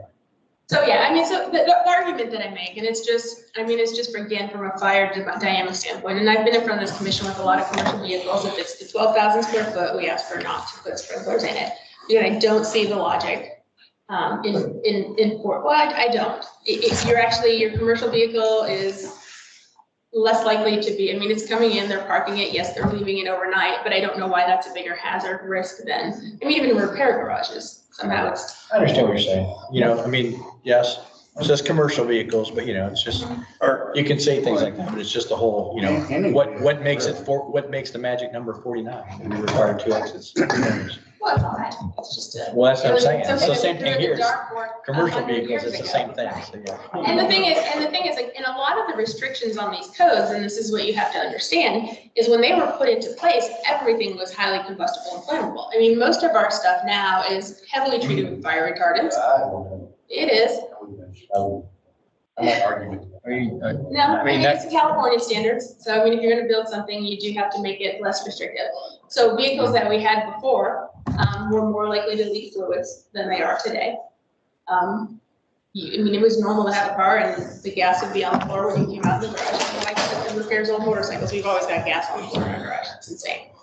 So it's just, I mean, it's just the difference is, and what we're asking here is, and again, it's not a sprinkler variance, it's really just a variance to not put the firewall in the middle of the 12,000 square foot. To try to break it up and to, when they're trying to get away from the broken up space that they have now. The building that they have now is broken up and they want to move it out so it's easier to do the workflow, and that's it. So what's the total square footage of the building that you've calculated? You need a So firewall. it depends on where with we're 3 fire calculating. rated. Again, if you look at it, the actual building that's used for the plant structure, that plant building up at the front, with the addition will be less than the 12,000 square foot.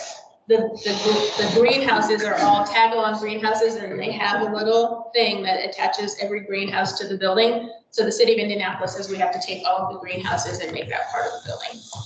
So the greenhouses would be, because they're all attached. So just that kind of like this quirky, Physical building, this part here and that part there, that's what is that? less than 12,000 square foot, And then when you add the greenhouses, that puts it at what? 36,000. And then what about this guy over here? Is that? All of the buildings that were within 10 feet, so that all have to be considered one building to not have rated separations on the greenhouse, because they're too close together, would be 36,000. And then this house that's right adjacent, is Tearing it that? down. Oh, you're tearing it down. Yes. Okay. When the vehicles are pulled into the building, are they plugged in and into anything to maintain either the refrigeration or anything like that? It's a controlled environment, correct? So there should be no chargers or anything for the diesel trucks, should not be needed. No. But what about, you know, if there's still product left in those, are they going to be plugging those items in to a drop cord or whatever? No, I think when we talked about the refrigeration, that's for when they pull them out in the sun and they're driving so that they don't heat up. So the refrigeration comes on. The greenhouses themselves aren't refrigerated. They keep greenhouses at, a lower temperature. If the problem is when you get out in the environment and you're parked in the sun with the sun beating down on it, that they condition those just like you would turn on the air conditioning in your car. Right. My main thing is, again, if you're just adding another situation where you're pulling down a drop cord, you're plugging something in where, you're not only possibly not charging something, but something's physically running, and where you can have an electrical problem there and cause a fire. Yeah, it could be more similar. I don't even know how to, it's not like a frozen food truck where you have to run your compressor all the time. Exactly. This is just so that when you put the plants in it and you drive out into the 90-degree environment, you condition it so that they don't get wilty. And then all those areas that are not greenhouses, that's all the 5B construction, the wood frame, plywood walls. Is that correct? Mm-hmm. And then you're tearing the house down, what's gonna go there? Nothing, it's just the house is old and nobody's lived in it, so it's where his mom used to live when they started the greenhouse business in their backyard when it was an ag business. And now she's moved on, the business has gotten bigger. They don't use the house, so they're just gonna tear it down. And the reason you don't want to do a fire barrier is because you can't make an opening in it to accommodate transportation of the product between. So what we're asking is that they would like to open up the building more so that it's easier to move product in and out, to use more trucks, to have more, to not put the firewall in with the fire shutters and the fire barriers. And the reason that we're asking it is because honestly, we've gotten these 12,000 square foot variances before.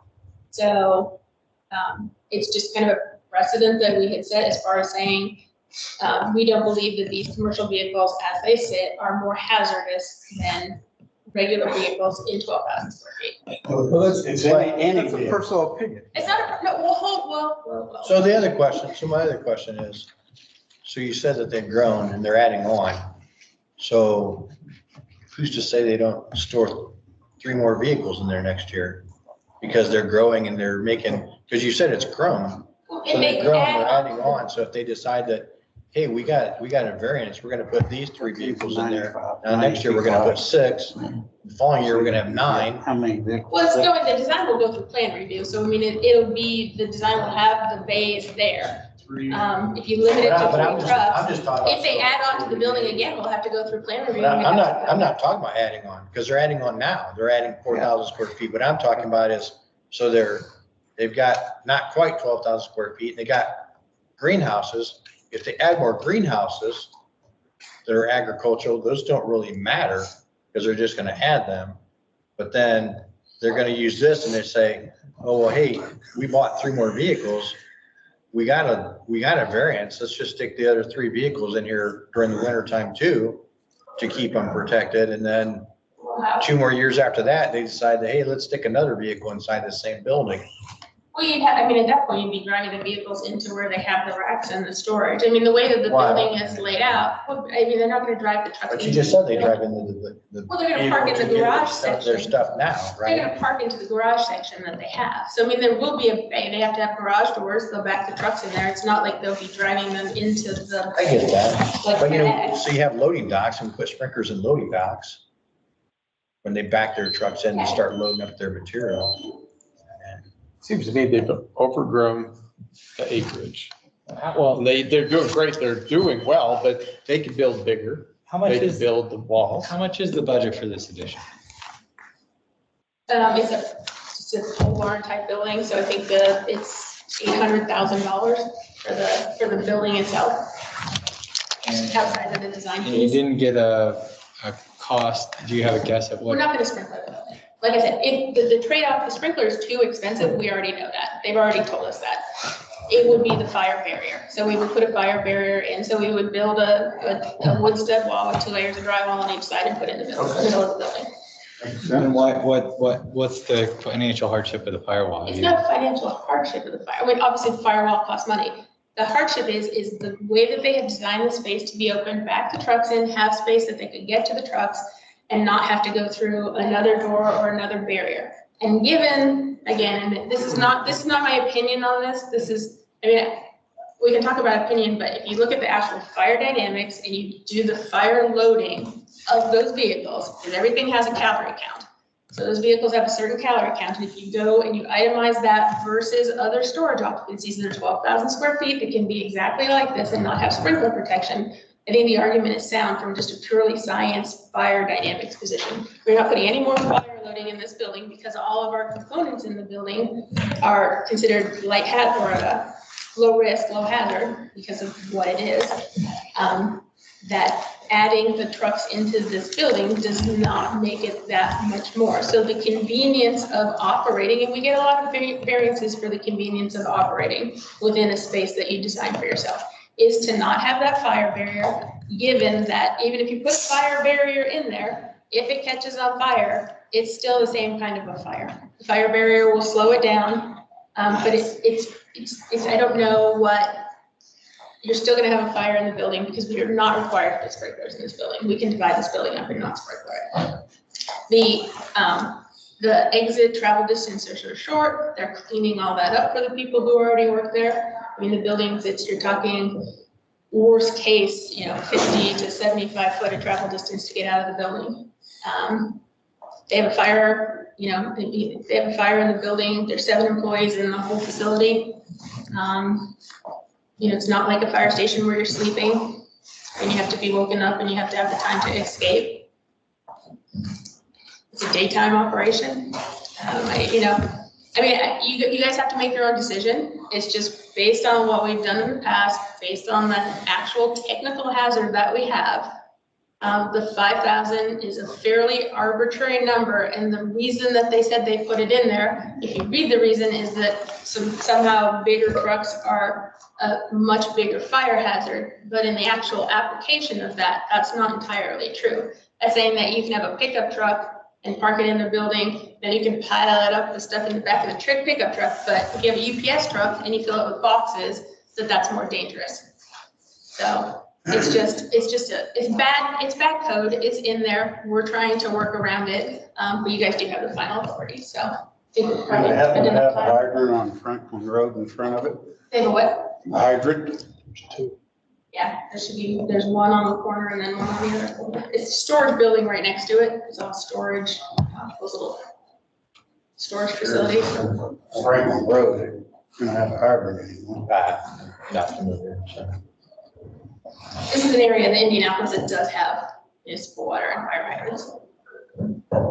Get a little further to the southeast and they don't. Well, you guys have, I think you guys come off of it. Right.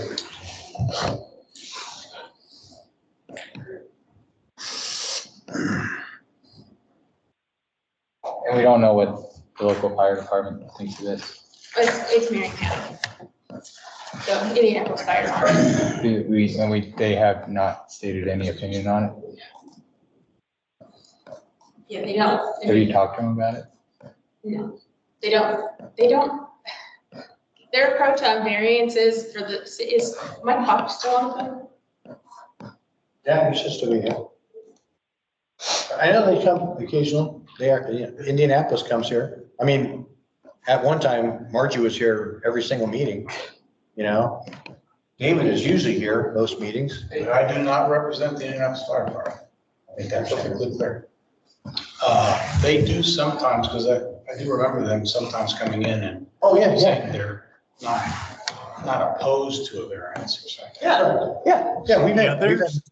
We've had Mr. There's Carpenter. two individuals who are doing this for IFD now, David Carpenter and Daniel Blackledge. I don't know what their schedules are, obviously. I've honestly stopped asking them, Mike, because they usually don't like to give a position. Okay. And if they do have a position because it's something else in the building that's not clear in our application, they'll come and say it. But they don't normally speak out against just a variance unless they know of a condition that makes it. I mean, that they've been here half the time. Yeah.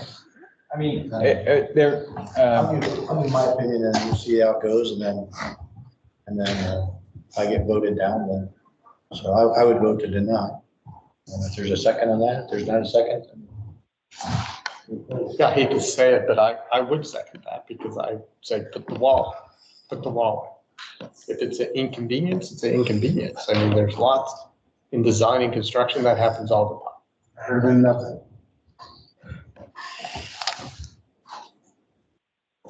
But first and second. Okay. Commissioner Cook? I'm gonna vote no to the motion to deny only because I just would like to hear what IFD thinks. I mean, looking at the photos, there's a ton of electrical wiring going everywhere, and if that all gets cleaned up, I might be more comfortable with it. So I'm not in a position to where I want to deny it, but I'm not in a position to want to approve it either. So I'm going to vote no. If they submitted the pictures just like that, it's like, true, why submit those pictures? But if the proponent wanted to get some more information, I'd like to give her the opportunity to do that. So you'd rather me not submit the pictures of the truth and hide it? Yeah, no, I appreciate you doing that. But it says something about the, what they want to build. Pictures, that's all. They did make the I'm just statement looking at that everything you guys one have of and the saying. things that we're doing is cleaning up the problems that they have by building the new building. Will it be? But you're not building a new building, you're just adding Well, adding on. on to it and. And then how many more additions are there going to be? And that's what I'm concerned about is, Every time we had an addition, we'd have to come back. I understand that, but next time you come back, we'll have the same conversation about not. Not it's over 12,000 square feet. And then we'll be told, well, you're ready to approve one variance. No, see, I I just, take offense to that. I do not, I vote no to deny, but that's my vote. Commissioner Hyde? No. Chairman? Yes to deny. Commissioner Make Fetterman? sure it's safe throw, right? Yes. Vice Chairman? Yes. Commissioner Porter? Yes. Commissioner Wagner? No, I'd like to see more information also. Commissioner Dan? No, I'd like to see more information. Okay, that's 4-4, so that motion passed. So I think the option right now is We'd like to table the variance. table the variance, talk to local fire official. You know, talk about, I mean, again, we mentioned the photos. What are you guys gonna do? I mean, there's electrical wires everywhere, you know, like if you're gonna add on, let's give us more information that's gonna make us feel comfortable that you acknowledge the risk that you're doing and not just like trying to like wipe your hands of the risk and say, well, it's only one commercial vehicle. That doesn't make me feel more comfortable about it. You know, how are you gonna address the risks? And I would want to see a plan of where does the wall go? You said a fire barrier or firewall? A fire barrier. Where is that going to go? Why is it an inconvenience? I would want to see the plan to see how that whole area is operating and why is that? I don't know. I'm not in this business, right? Just telling me that it is, you know, is there should be more detail than just that, you know, because I just don't know. Maybe that would convince me that it is a big inconvenience. I don't know. My motion is to table to allow more time for additional information. Second. Second. Yeah. Okay, Commissioner Cook? Yes. Commissioner Yeah. Chairman? Yes. Commissioner Fetterman? Yes. Vice Chairman? Yes. Commissioner Porter? Yes. Commissioner Wagner? Yes. Commissioner Dan? Yes. Thank you.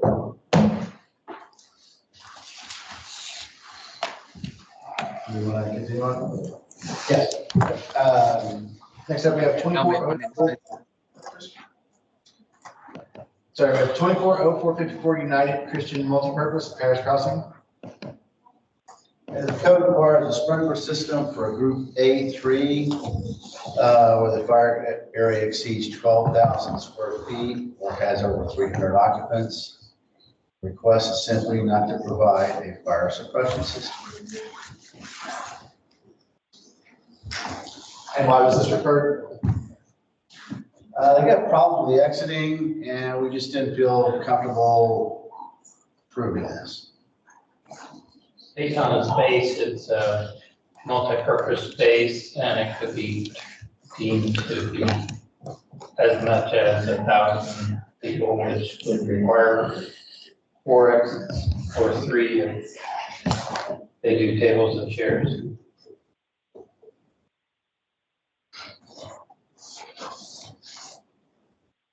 It does have a fire alarm. Is there a proponent? Is there someone online for United Christian Multipurpose, 7810 West State Road 250? Yeah, my name's Michael. I'm the fire chief for the city of North Vernon. I also a local fire official for the county.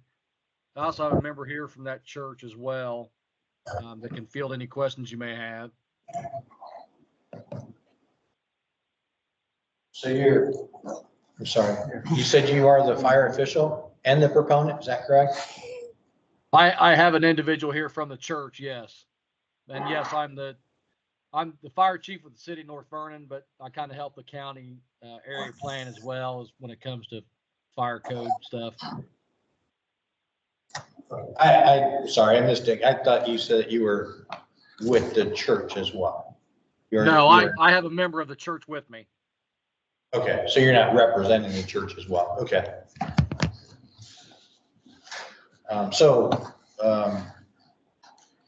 If you want to speak first, then have the person from the church speak to us about what's going on. Okay. So this church located, it's about 20 minutes south of the city of North Vernon, very rural area. I do know that they have they went from a 1-inch meter to and they piped in their own water line. It's only a 2-inch water line. And after looking at their, it's a 60 by 120 building, wide open steel structure, steel construction. Does have a residential kitchen and a unisex bathroom, 2 6-foot egress points on each side, and then a 3-foot egress on the front of the building, plus a 10-foot garage door on the looks like the south side as well. And it's a wide open steel structure. It'll have movable tables and chairs within it. But after talking to some fire representatives to put in there's not enough water pressure down there to put a fire pump in. Corson's advised they could put a dry hydrant / retention pond in, but that would cost well over $500,000. That's not feasible within the finances of the church. Are we only 2? You got 1 for the food prep area. There's only 2 double doors. Gotta be something. There's gotta be. There's not. Or there's your overhead garage door. And then with me is Caleb Marling is the representative from the church. He's here as well if you want to talk to him. He'd like to speak to us, so he probably needs to let us know what they're doing and how and why, and, I mean, because he is the representative for the build, or for the variance. Yes, so what we're planning to do with the building right now, our building that we use to have our dinners, special activities and things after church, we're grown out of that. It's a very small area. So we would like to be able to have a place where we can have dinners, a place for kids to be able to play, things like that. We call it multi-purpose. We'll be using it for various things, events.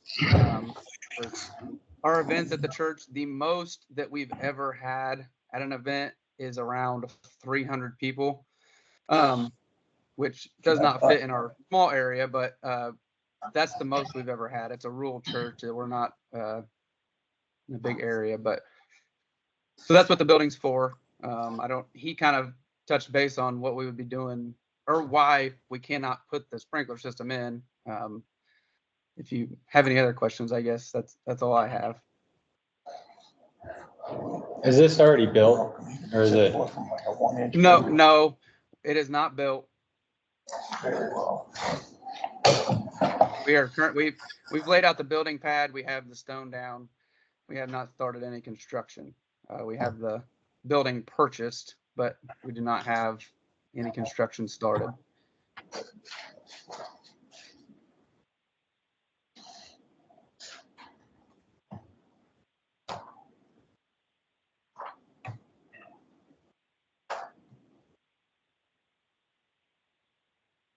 And how much is the total cost of your project? We're estimating 250 ish. We're doing it as we go. We're trying to do this without getting a loan, so we're trying to keep it within our budget. That's what we can afford right now. So finishing the project, we want to get the building erected, and then as we go, we'll add we don't even know if we're going to have enough money to put our kitchen in right now. Right now, it's just getting the building up. Hopefully we can use it that way.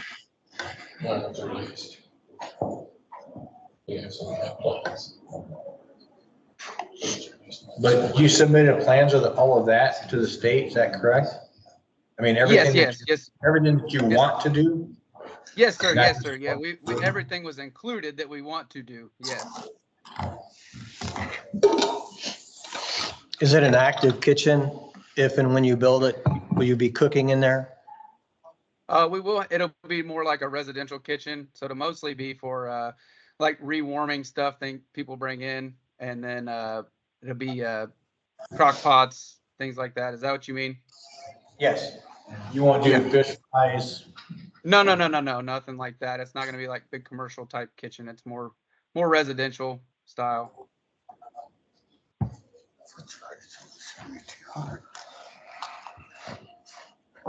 We may have more than one kitchen stove, but it won't be like commercial grade kitchen stove.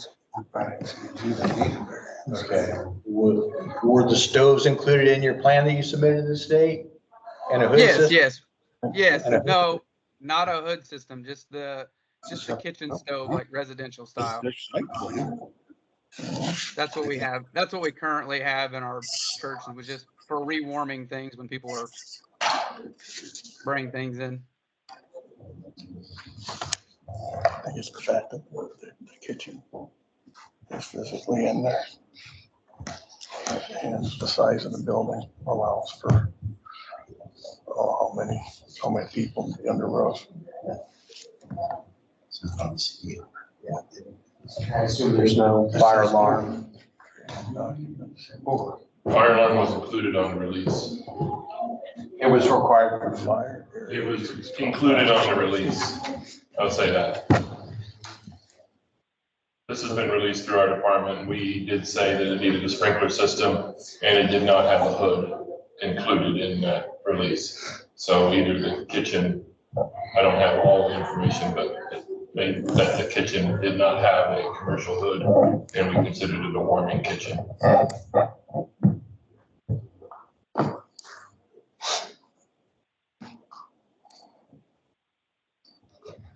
I'm correct, it's 7,200 square feet, right? According to the site plan. That's why I did. But we released it. One of the conditions was that it needed a sprinkler system.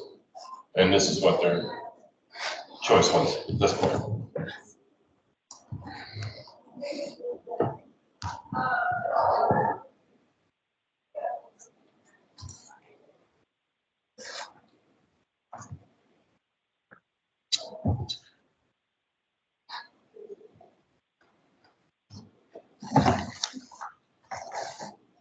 I believe there's a copy of the release at the second, next to the bottom.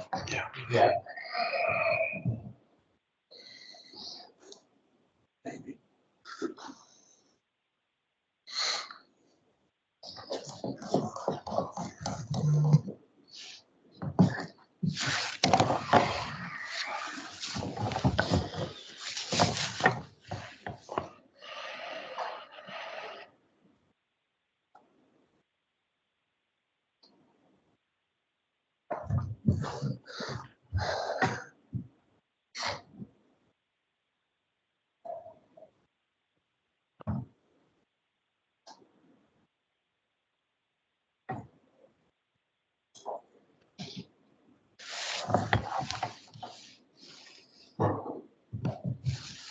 It looks like one of the things you offered was to put in additional exits. Is that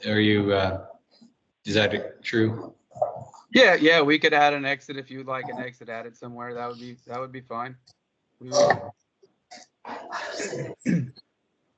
would you add an exit in like the bottom left corner of your plan across from the overhead door that I think I see? If that's where it needs to be, the next optimal place that we would like to put one would be out the end with the kitchen and the bathrooms. I know that that's the end kind of that the two double doors are already on, but if you would like us to add one over there, we could definitely do that as well. The short of the exit distance. Yeah, because I was thinking the same thing, even when I saw the overhead door, I thought, geez, it'd be nice to have a door on opposite end on that end, We do have a door on that end. You just see that, correct? That's on the, okay, so adjacent to the garage door, there is a man door in that corner as well.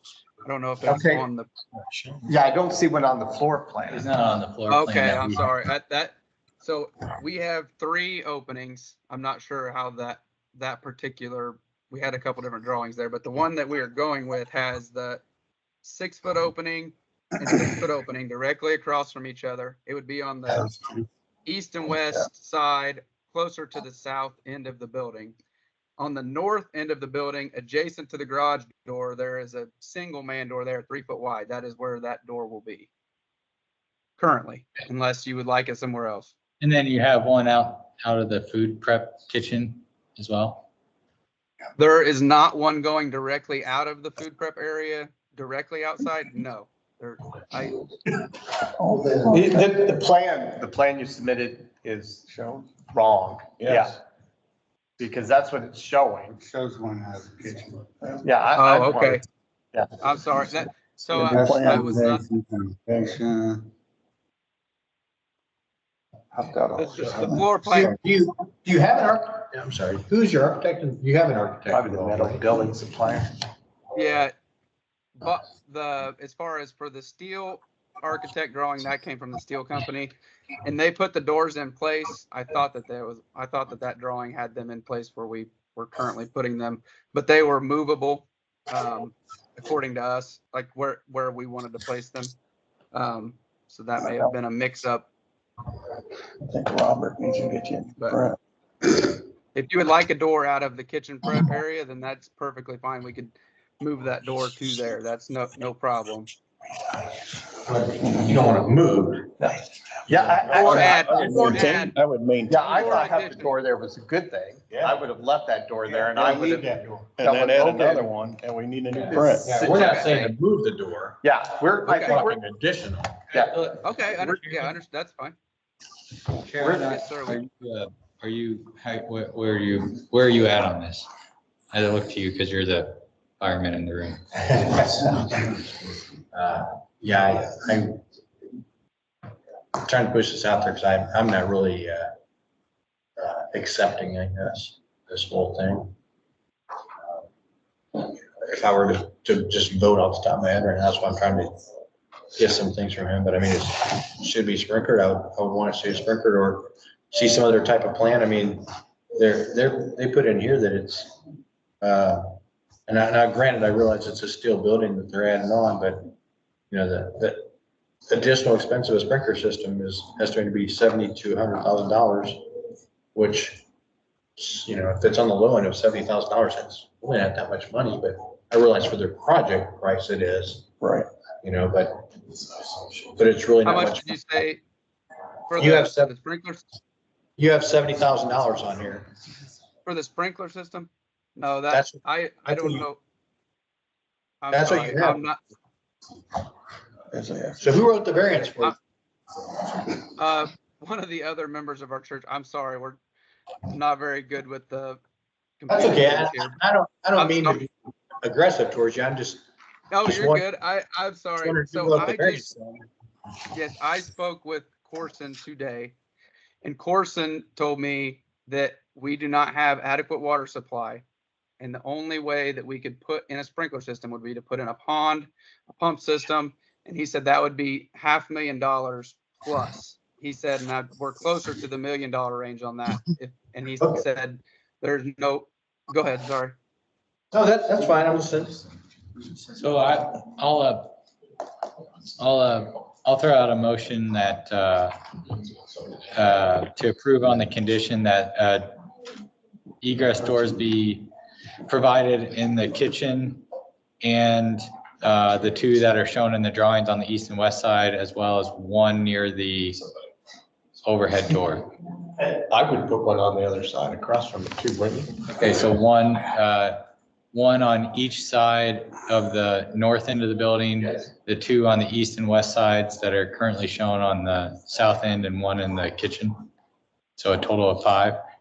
And there is an overhead door too, right? Yeah. I'm just saying because that does not count as. That doesn't count as an, Correct. Yeah, that, we know that. Okay, so you want 5, you're saying 5 doors total. So the 3 that I have, and then go ahead and add 2 more, one exiting the kitchen area and then one exiting, another exit more on the north end of the building. Is that where we're saying?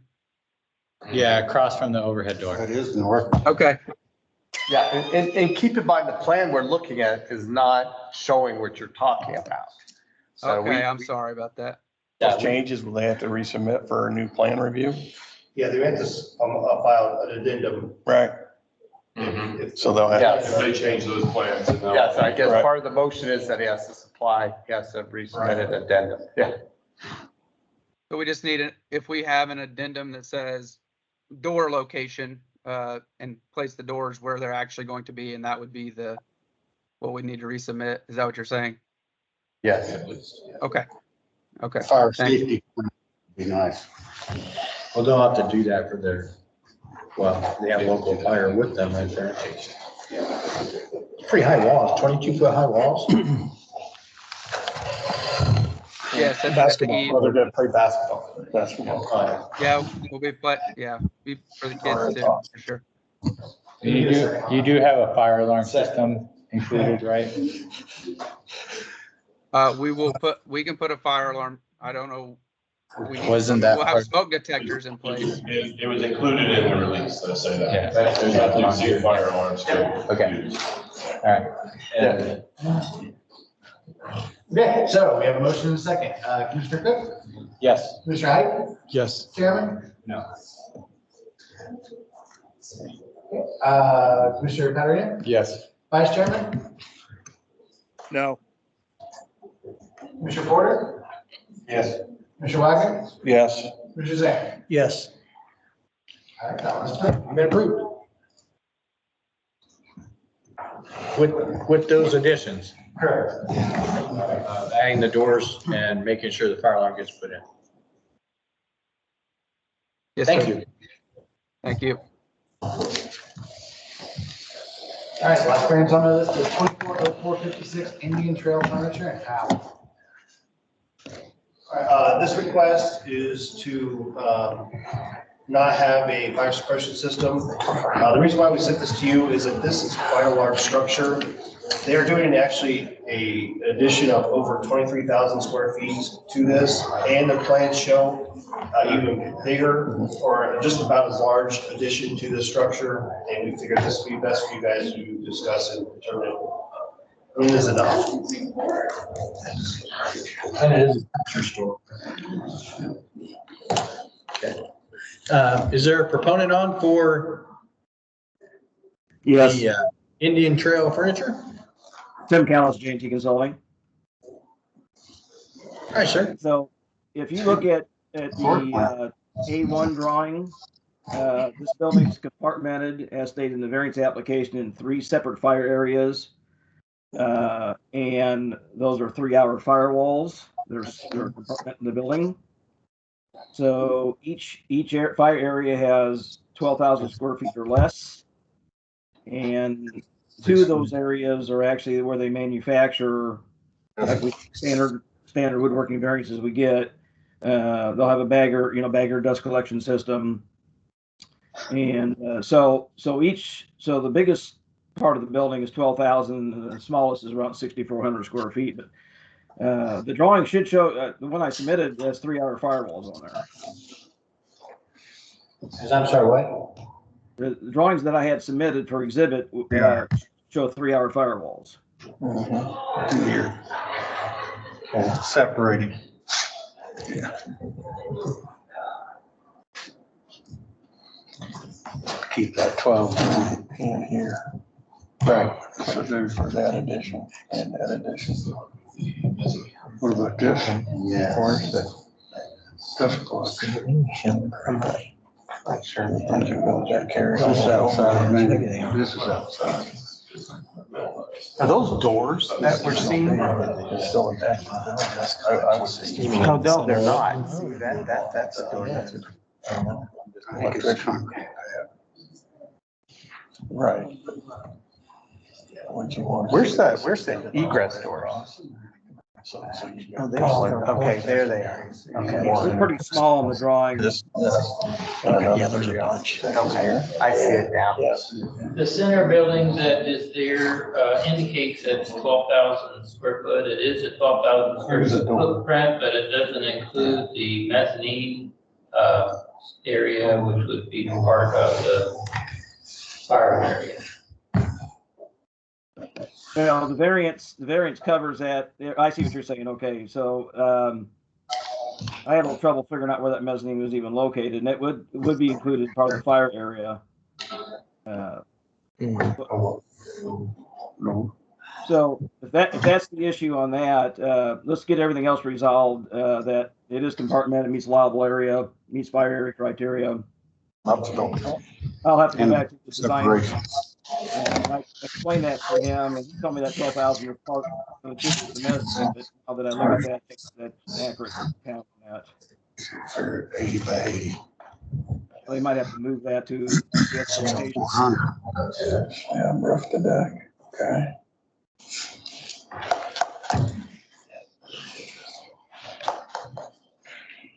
Yeah, because they try to keep that 12,000.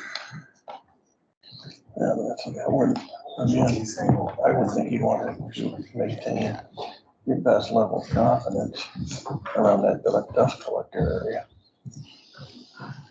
They still, this is just outside. Maybe it's too hard, maybe everything's ducted this way for the dust collection. And it's too impossible to create a firewall there. Yeah, you can.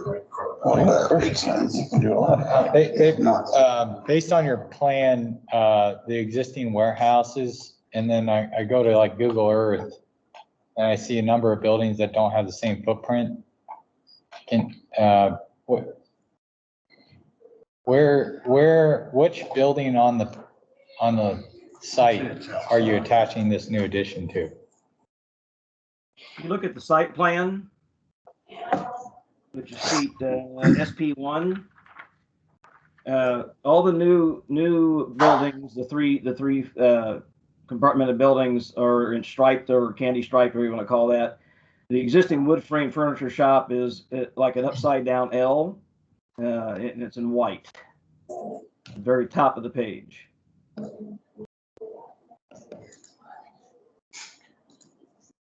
So has some of this already been constructed? Well, these are additions to that existing 7,400 square feet woodworking shop.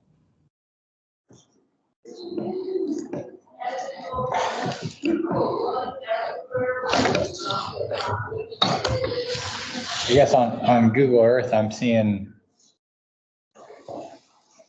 I don't know if I'm at the right, what's the address of the property? Is it 1890 West 450 North? Let's see, it's 1890 West 400 North.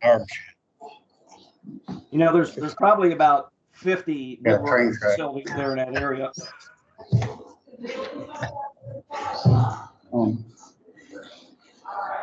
Must be good. 1890.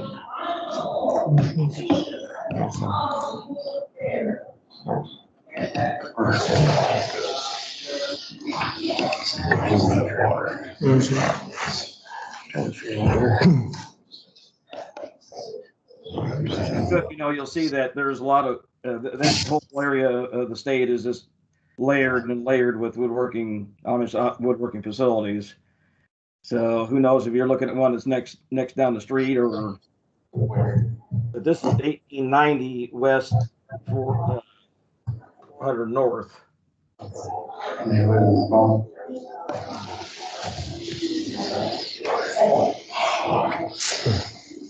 Yeah, it seems like.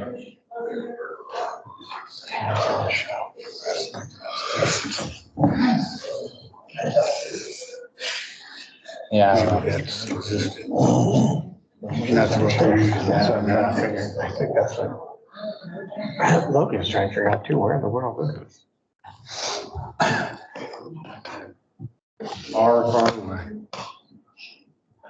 And so the existing building is not sprinklered either, right? That's correct. That's correct. It was probably, I think that's been there for quite a while, but like I said, all the woodworking variances we file, usually staff approves, is using the alternative of using NFP 664 2012 edition in lieu of sprinkling. Mm-hmm.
Would you like me to table this and have the engineer see if they can match up what Google Earth is showing on his site plan? I had a little trouble with the site plan myself. It's pretty busy, but the floor plan does match up what he shows on the site plan. Yeah, it's a little confusing. I'm looking at Google Earth, I'm looking at the site plan, I'm looking at the floor plan, and it's very hard to. Yeah, because based on your site plan and as far as I can tell, I'm in the right Google Earth spot. Yeah. It looks like your addition that you're proposing is halfway built. I don't like the idea of being, I'd rather ask for forgiveness than permission. That's not my review, as they say. So Yeah, that's what it is. This would be this right here. That's what. I think they had a foundation release, but they know better to go above grade with that. So, but usually Jason Boggs, the building commissioner, usually will call me if there's something going on that's contrary to what I've been told. I haven't heard from him, so. Yeah, it does. It looks like half the building is built. Looks like it's built to here. Mm-hmm. Yeah, it does look. Because it's got a new roof on it. That's what. No, I don't know if that thing's, I don't know. Maybe it's been released. Maybe Sean can help us on that one. I know I got a state project number.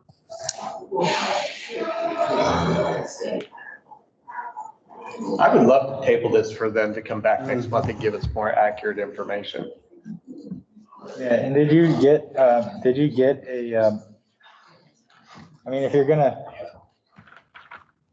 oh, never mind. I see the cost estimate for fire suppression now. That's probably low. What's that? I said, I suspect that's a little bit low after the last quote I got from another project. They're so deep up there, they have to drill fire wells that are 200 feet deep in some cases. Yeah. A little bit expensive. Yeah, you guys want to table this, and I'll get him to see if we can kind of clean up the layers on this site plan and make it a little cleaner. And I can go look at the Google Earth and see what there. Motion to table. I thought I made one. I'll second mine. Commissioner Cook? Yes. Commissioner Height? Yes.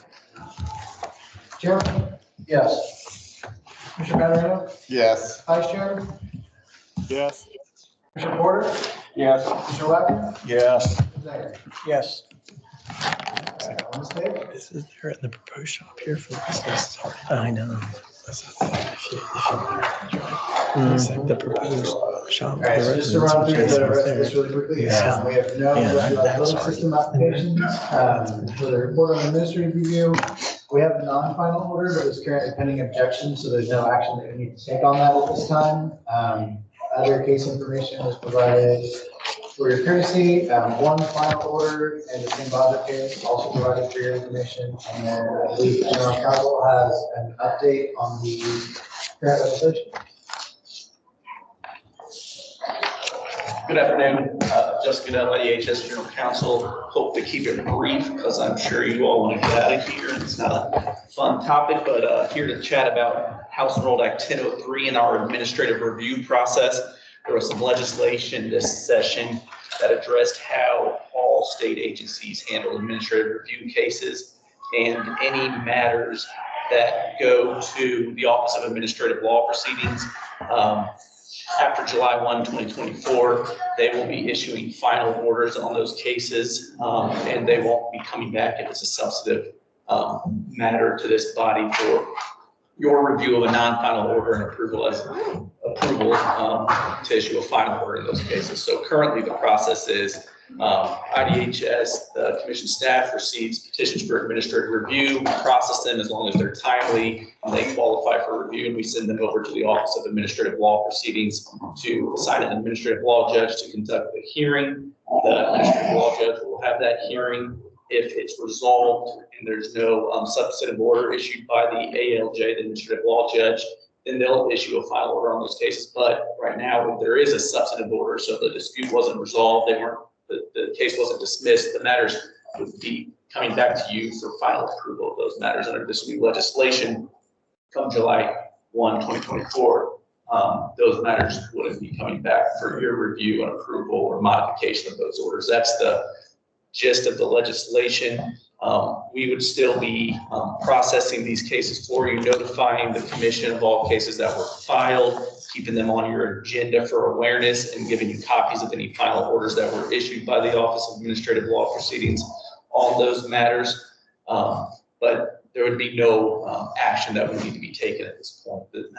There is the ability for this body to hear these cases and to function as the administrative law judge, but we would strongly recommend or advise against that because we don't think this body is situated and has the expertise to know the ins and outs of the Administrative Orders and Procedures Act, how to rule on objections, and just how to run an administrative hearing.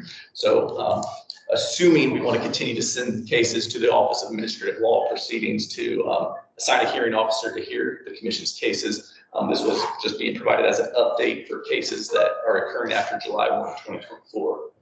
This was not an initiative of DHS. This is for all state agencies. We actually weren't supported this internally. We believe the authority should remain with the commission. However, this is something that's in effect now and something we need to work through. If there's any questions, happy to try to answer those, but wanted to brief you on that change in practice come July 1 for any administrative review cases. Thank you. Thank you all. Thank you.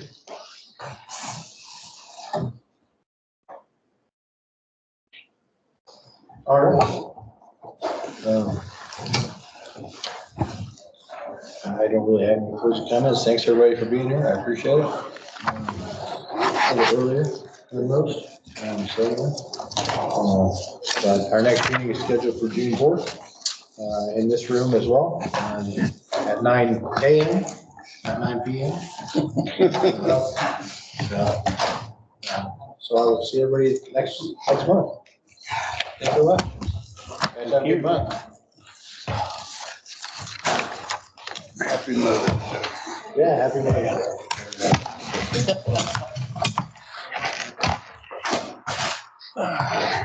Go ahead and make mom happy.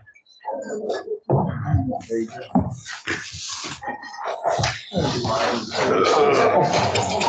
You can leave me plugged in. I'm gonna stay here looking. Yeah, I gotta wait around.